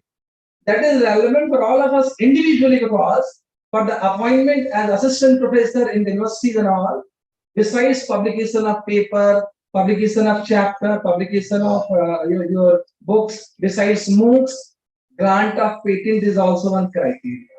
It strengthens your CV and definitely you will get better chance. And that's why this patent is essential. It is must. It is sine qua non for the society, for the institution, for the people. And when we are talking about patent law, next slide please. I just wanted to share some data with all of you. Right now, at a global level, China is heading in the year 2022, approximately 30 lakh patent applications were filed, and out of 30 lakh applications, 15 lakh applications were filed in China only. India is at the 6th position, and the filing rate in India right now is only 60,000 around. China में 15 lakh application file हो रहा है patent grant करने के लिए, और India में केवल 60,000. हम कभी compete नहीं कर सकते उनसे. Actually, until recently, US was at the top, and there was a monopoly. with respect to grant of patent and filing, there was a monopoly of United States. But since last 3 years, China is heading, and most of the patent applications are being filed in China. Most of the patents globally are granted in China, and we are at the 6th position. But in few years, 6 years, some improvements are there in India, and that is examined on the basis of global innovation ranking. In the year 2018, the ranking of India was 82, and gradually it improved, and in the year 2022, the ranking is 42. They're also improving. India is also improving in the field of inventions, in the field of filing patent, grant of patent law, but we are very much behind with this China, US, and Japan and all countries. The inventions are there, but the question is that how far people are aware about that patent right, whether they approach to the patent office to get protection or not. That is the question. And the philosophy is that patent protection is based on the first and fact that is called as disclosure requirement. You have to disclose your invention to the government first, then only you shall be granted patent. There may be a doubt in the mind why this disclosure requirement is there. Because each and every research is a raw material for the next research. If you don't disclose your research, there will be no further improvement in that area. To ensure that development in the field of research and all, the requirement is that globally, that is the requirement is that patent shall be granted if you disclose your evidence. And globally, except United States of America, this principle is being followed. You have to disclose your evidence. Exactly. I'm coming to the Indian statistic. That is, in 2022, total 72,000 applications were filed, and around 31,000 patents were granted. Next slide. I just wanted to highlight the statistic of this state. In the state of Bihar, yes, definitely we know that there are less and less industries and academic institutions and all, but the situation is very poor. In 2022, there is a list of top 25 states filing patent application, and state of Bihar is not there in 25 states. And less than 50 applications are filed.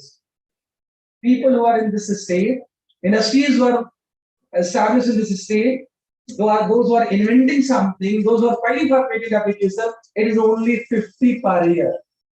Just try to understand the situation. Next slide, please. Yes. I just wanted to let you know the procedure. What is the procedure for grant of patent?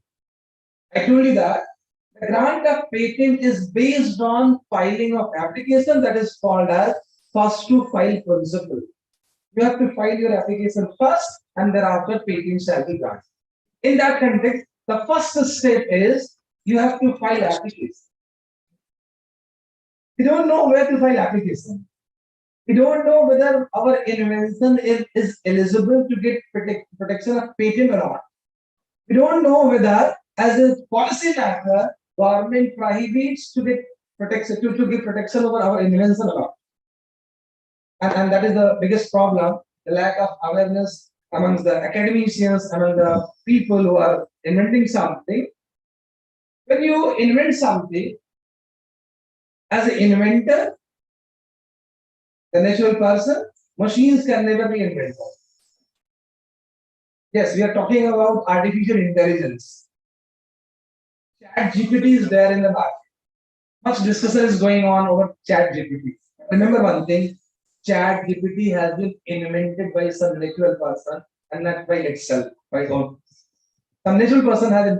When you invent something as a natural person, you may file application, or you may assign your right to somebody else to file your application, or in case of your death during the invention, during the research, your representative may file application. And the second one is relevant for all of us. When we are inventing something in a collaborative research, with the support of any institution, which the previous speaker was talking that we may receive fund from different institutions for doing research. Definitely, the result of each and every research is that something inventive. You may file application for patent protection over that. And in that situation, remember one thing: when you invent something in a collaborative work, collaborative research, you are inventing not independently, rather in collaboration with institution. If you are a faculty of Magadh University and inventing something, and the support has been provided by the Magadh University, in that situation, Magadh University will file application for grant of patent, and you have to mandatorily assign that right to the Magadh University. You shall be considered as the applicant, sorry, inventor, but the applicant will be the Magadh University. Magadh University will file that patent application. Patent application shall be granted in the name of Magadh University, but the name of inventor shall be there. Now there arises a very typical question. The question is, if I invent something with the collaboration of Magadh University, and university applies for grant of patent, and suppose that patent has been granted, an invention is useful. That invention is useful, it is used in industry. University has decided to license that invention to an industry, and that invention is being produced in industry, and there is a huge profit to the university. The question arises, out of that profit, whether a particular share should be given to the inventor or not, the faculty member, the staff, the researcher. And for this particular purpose, the requirement is that each and every university must have their IPR policy, intellectual property. In past 3-4 years, almost all universities, universities, IIMs, IITs, they have drafted their IPR policy to decide this question. Because in almost all academic institutions, researches are going on in collaborative manner. Because as a researcher, as an individual, I don't have that facility. University is having that facility, but university is not having the natural person. And that's why there is a requirement of collaboration, and to decide the dispute between these two people, IPR policy is must. If I give example of IIT Kharagpur, IIT Kharagpur says that if any invention is there, with the collaborative research between institution and the faculty, and if that invention is being commercialized, and there is a profit, out of that profit, 50% amount shall be shared with that faculty. Just try to understand how encouraging that factor. And protection of IP is based on that philosophy. As much as encouragement is there on the part of state, on the part of institution, there will be more and more inventions. To ensure there are inventions, institution must try to encourage people fast, and that sharing of benefit with the inventor is a kind of that encouragement. In case of invention, I just let you know the requirement. If you invent something, the requirement is that invention must be new. If it is not new, patent shall not be granted. And the novelty of invention shall be examined in the context of available stock of knowledge globally. पूरी दुनिया का जो knowledge है उसमें आपका invention नया होना चाहिए. Not only India, globally. And one technical point is that suppose that you are inventing something, and before filing patent application, you wrote a research paper, you published that research paper. On the basis of your research paper itself, the novelty of your invention shall be indicated. अगर आपने paper 6 महीने पहले publish कर लिया, 6 महीने बाद patent application file करने जा रहे हैं, तब कहा जाएगा कि आपके इन्वेंशन के बारे में सूचना ऑलरेडी 6 महीने पहले से दुनिया को अवेलेबल है, आपका इन्वेंशन नया नहीं. So all faculty members who are doing research in the field of science and all, they must be aware of that. एक बार आपका patent application file, if there is a possibility that the result of your invention, the result of your research is something called invention, and that is able to be given protection of patent law, in that situation, you must keep your research secret, file patent application first, thereafter publish your paper. Otherwise, It may be a potential invention, but may not be given patent rights. That is one requirement. Besides novelty, another requirement is that is called as non-obviousness. If you claim that you are inventing something, that invention must be something new to the world. It must have inventive step. Inventive step is that feature of any technology that is known to the researcher only and nobody else. And nobody else. अगर किसी और को पता होगा तो फिर आपके invention में इन्वेंटिव स्टेप नहीं होगा. इन्वेंटिव स्टेप नहीं होगा तो फिर आपके इन्वेंशन को पेटेंट का प्रोटेक्शन नहीं. And the third requirement is that your invention must be industrially applicable. It means it must be able to be produced in industry. It must be able to be used in industry. For example, if I invent this particular pen, definitely the pen has been manufactured in industry, and that is also used in an industry called education. The requirement is fulfilled. तो अगर कोई भी आप invention कर रहा है तो या तो वो इंडस्ट्री में बनाया जा सके या इंडस्ट्री में यूज हुआ हो सकेगा, तभी आपको पेटेंट का प्रोटेक्शन मिलेगा, अदरवाइज पेटेंट का protection. The fourth requirement is that the subject matter. There is a difference between invention and discovery. Discovery simply means that is part of nature and somebody has discovered only. Invention means it is a part of nature and has been invented first time.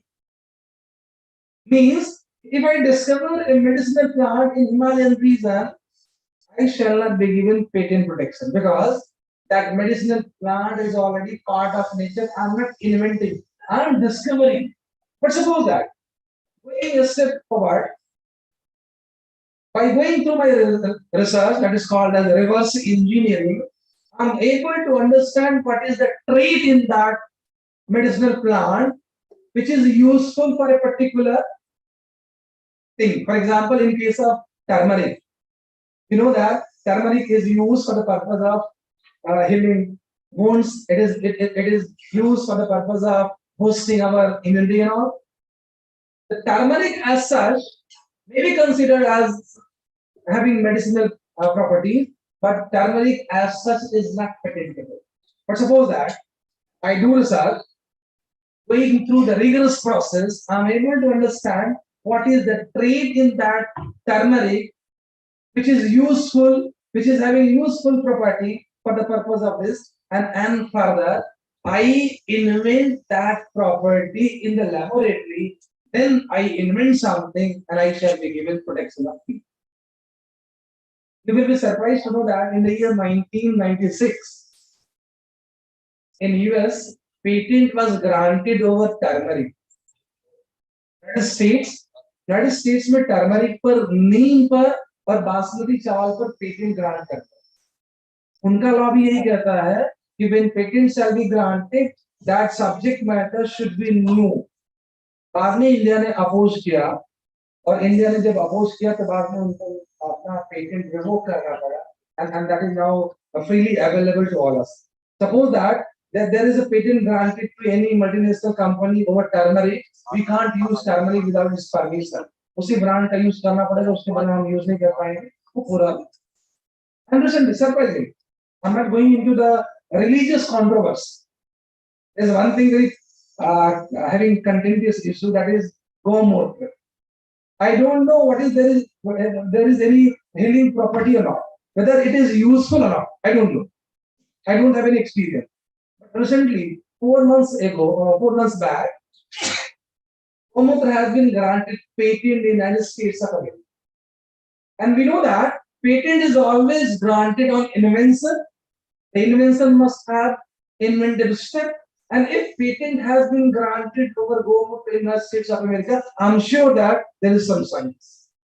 It's not only a matter of religion, there is some science. And the next step of government of India would be that to oppose that and to prove that there is a religious use of that gomotra and the texts are available, और उसके basis पर government को उसको revoke कराना पड़ेगा, otherwise इस पे भी मोनोपोली हो जाएगा किसी कंपनी का और हम उसको यूज नहीं कर पाएंगे if it is having any medicinal property. That is the important sir. The next step is examination of the application. When you file patent application, your patent application will be examined. And if your application, your invention satisfies the requirement of patentability, then only patent shall be granted. There are patent examiners appointed by the Union Public Service Commission. They examine your invention. They will examine whether your invention is new or not, whether there is an inventive step or not, whether it is industrially applicable or not, and the subject matter is invention or discovery. After examination, they will communicate to you whether your invention is a subject matter for grant of patent. Okay. And thereafter patent shall be. In that examination, one technical point is that in that examination, your invention will be examined, and when you file patent application, you have to submit that is called as specification. That is called as disclosure. When you invent something, what is that invention and how that invention will work?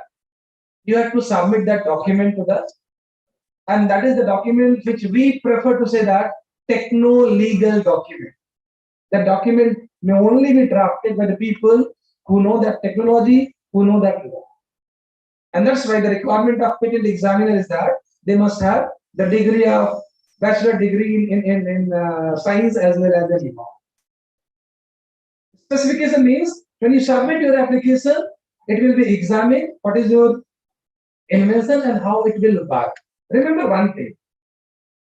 If you disclose your invention in a very detailed manner, after submission of your application to patent office, the application will be published and your application will become a public document. Anybody can go through your application, can understand your invention, can understand how that invention will work, and can use your invention before grant of patent. And that's why the requirement is that the patent must be granted in such a way that, the specification must be drafted in such a way that it must be, examiner must be able to understand, but no common man will be able to understand. The examiner are more samajh, because they are professional, they will be competent for that. लेकिन अगर आम आदमी समझ जाएगा तो फिर आपको patent grant होने से पहले वो मार्केट में बड़ा यूज करने लगेगा, फिर आपको कोई इकोनॉमिक बेनिफिट नहीं है. इसलिए स्पेसिफिकेशन को ड्राफ्ट करना ही सबसे बड़ा technical point. When we try to file patent application by own, the biggest problem is to draft that specification. Otherwise, right now, all the process of application filing will be conducted online, and even in case of online filing, there is a rebate in fee by 10%. अगर आप online file application file करेंगे तो 10% फी कम लगेगा, अगर offline file करेंगे तो ज्यादा लगेगा. गवर्नमेंट भी ऑनलाइन को प्रमोट करने के लिए इनकरेज कर रहा है. आप सिंपली आईपी इंडिया के वेबसाइट पर लॉगिन करके अपना अकाउंट बना करके सब कुछ प्रोसेस से जा सकते हैं और आप खुद एप्लीकेशन फाइल कर सकते हैं. But challenge for you is that to draft specific, because if patent examiner consider that your specification is not sufficient, patent shall not be granted. And if your specification is in such a manner that common man is able to understand, before grant of patent, your product will be available in the market and you can't do anything. आप कुछ नहीं कर पाएंगे तो उसको हो जाएगा. इससे ड्राफ्टिंग हमारे लिए एक चैलेंज. जो पेटेंट एग्जामिनर्स हैं, ये आपके एप्लीकेशंस को एग्जामिन करेंगे. जो मैंने क्राइटेरिया बताया वो क्राइटेरिया एग्जामिन करने के अलावा एक रिक्वायरमेंट और है.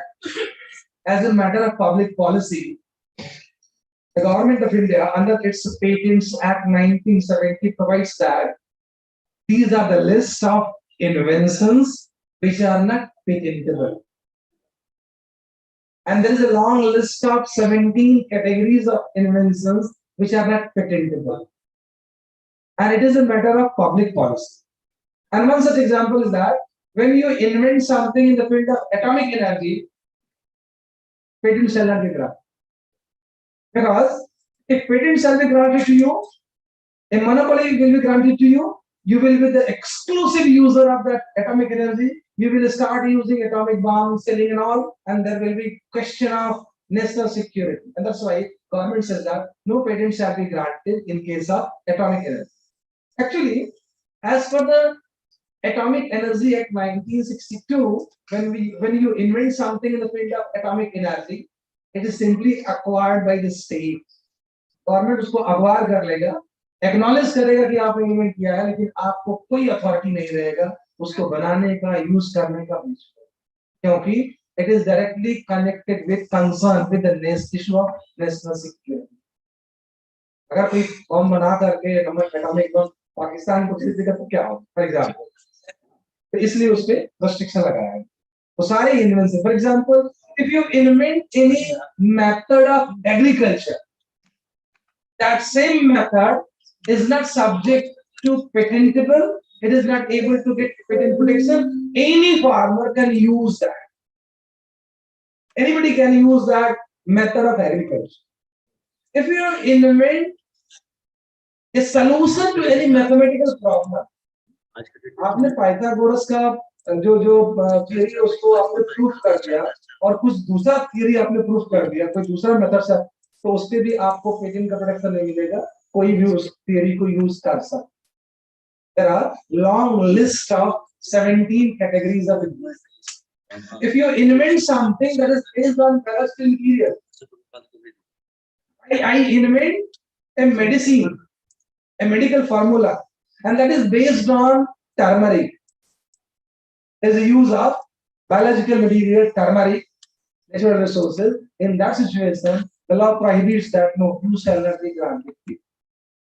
You shall not. But the point is that if there is further advancement, then in that situation you shall be granted patent. In case of examination, if examination is in your favor, the patent office will proceed for the next step, and in the next step, next slide please. Next slide. Yes. Once your application is examined and it is found suitable for the grant of patent, it fulfills all the requirements of patentability. It is not there in the list of ineligible inventions. In that situation, your application will be published. That patent. अभी आपको patent grant नहीं हुआ, आपका application publish किया जाएगा patent जाएगा. Publish करने का पर्पस क्या है आप समझिए. मैंने आपको बताया your invention must be new in the light of available stock of knowledge in the world. अब आपको लगता है एक पेटेंट एग्जामिनर की इतनी क्षमता है कि पूरी दुनिया के स्टॉक ऑफ नॉलेज के कंपैरिजन में ये बता पाया कि आपका इन्वेंशन नया है या पुराना. Not possible. Not possible. And in that situation, what happens if examination is in favor, your application will be published and public will be invited for any objection. Suppose that examiner doesn't know that your invention is not new, but I know that your invention is not new. As a public, I may oppose the grant of patent, and that's why your application is published. Application and all the process is time bound. कितने समय में आप application file होने के बाद कितने समय में आपका एग्जामिनेशन होगा, कितने समय में पब्लिश होगा, ये सारा कुछ टाइम बाउंड है. And in case of publication, the mandatory requirement is that after publication of your application for next 6 months, no patent shall be granted. Means technically there is a time of 6 months for the common man to oppose the grant of patent. Why public will oppose? Public इसलिए oppose करेगा, public को पता है कि once the monopoly is granted in favor of inventor, in favor of applicant, then our use of that invention will be unauthorized use and we will be liable to the penalties and all. And that's why we oppose the grant of patent. To invite that opposition, patent office gives a period of 6 months, time of 6 months to oppose that grant. आपका application 6 महीने तक pending रहेगा. Publish होने के बाद invite किया जाएगा, wait किया जाएगा कि कोई अपोजिशन आए. If no opposition is received, next slide please. If no application no opposition is received, then in that situation, patents shall be granted and will be published. Next slide. Yes. अगर opposition receive हुआ तो pre grant opposition होगा, opposition की सुनवाई होगी, सुनवाई करने के बाद कंट्रोलर ऑफ पेटेंट डिसाइड करेगा कि पेटेंट ग्रांट किया जाए कि नहीं किया जाए। If the decision of controller of patent is in your favor, patent shall be granted. If decision of controller of patent is not in your favor, no patent shall be granted. That is called as pre-grant opposition. Your application will be opposed before grant. That's why we call it pre-grant opposition. And there are many grounds. One surprising fact is that when any invention is invented, let's just try to understand when that invention will be beneficial to the society. When when that invention will be published, and India में एक fact मैं उसको बताना चाह रहा हूँ आप लोगों को, सरप्राइजिंग फैक्ट। जैसे यूनाइटेड स्टेट्स ऑफ अमेरिका में एक रिक्वायरमेंट है, उनका कंसेप्ट है utility patent. If you invent something, they will examine whether that invention is useful for the society or not. Based on that utility of invention, patents shall be granted.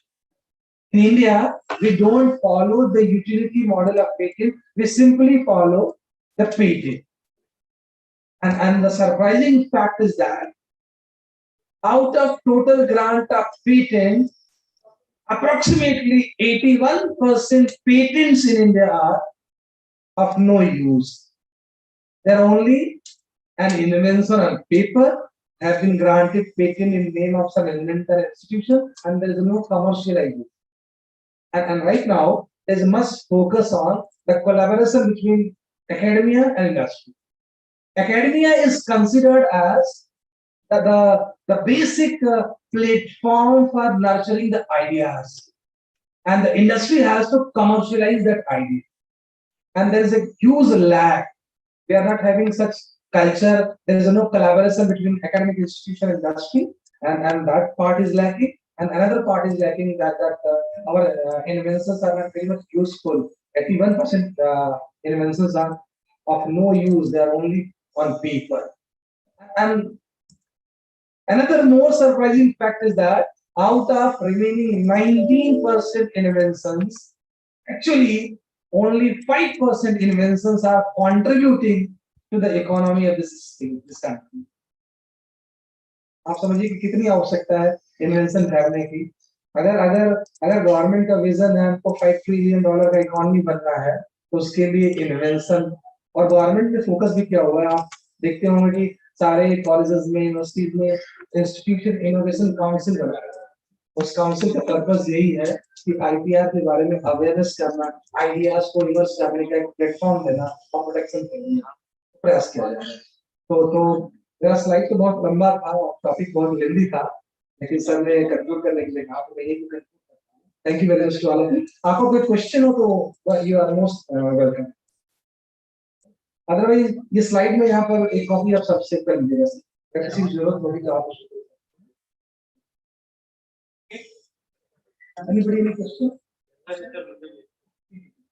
Sir वो available रहेगा।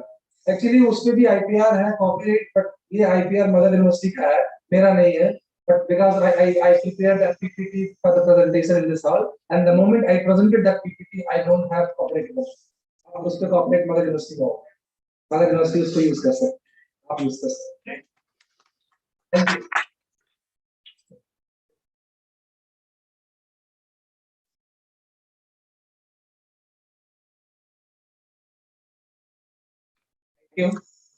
Thank you very much, Dr. Digvijay Singh ji. Very nice lecture and presentation. और मैं समझता हूँ कि science के सारे faculties के लिए, खासकर यंगर जनरेशन के लिए बहुत यूजफुल है। पूरा डाटा इन्होंने दिया, और खासकर ये बड़ी देख के निराशा हुई, इस स्टैटिस्टिकल डाटा में बिहार बहुत पीछे है। इसलिए आज के इस वर्कशॉप से मैं उम्मीद करता हूँ कुछ लोगों को ये ललक जागेगी कि हम भी इस दौड़ में आ जाए और अपने साथ अपने विभाग और मगध यूनिवर्सिटी का नाम इसमें अंकित कराया। अगेन थैंक यू डॉक्टर जी। और फिर पूरे आज के इस पूरे सेशन के सभी आयोजनकर्ता और किसी न किसी रूप में जो भी लोग इससे जुड़े हुए हैं, सबको मेरा बहुत बहुत धन्यवाद और आभार। Thank you, sir. Now, since there was no queries, no questions, so we come to the end of the session for today. And now I would like to invite Dr. Meenakshi from PG Department of Geography for the formal vote of thanks. Please.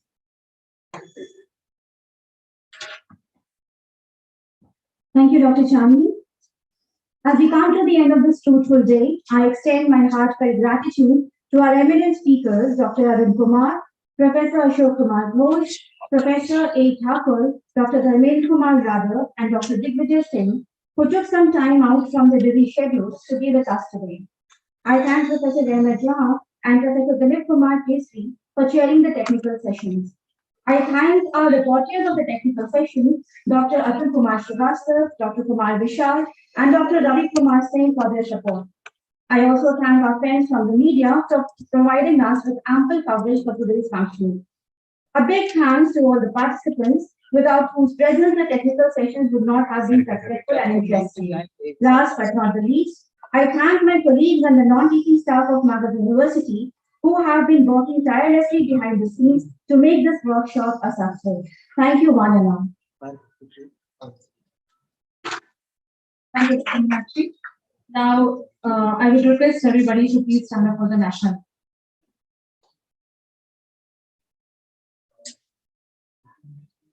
Request the female teachers to come forward.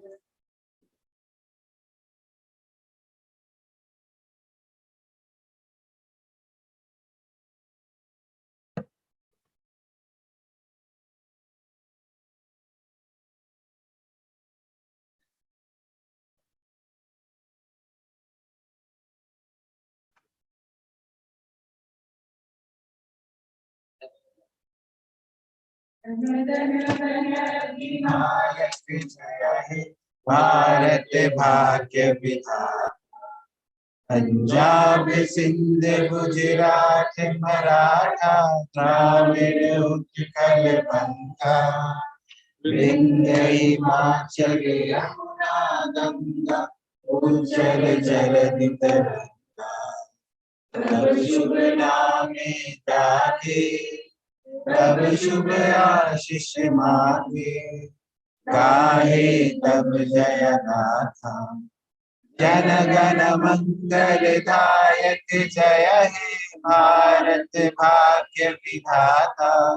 जय हे जय हे जय हे जय जय जय जय हे। भारत माता की जय। मातरम। मातरम। Thank you all for your patience.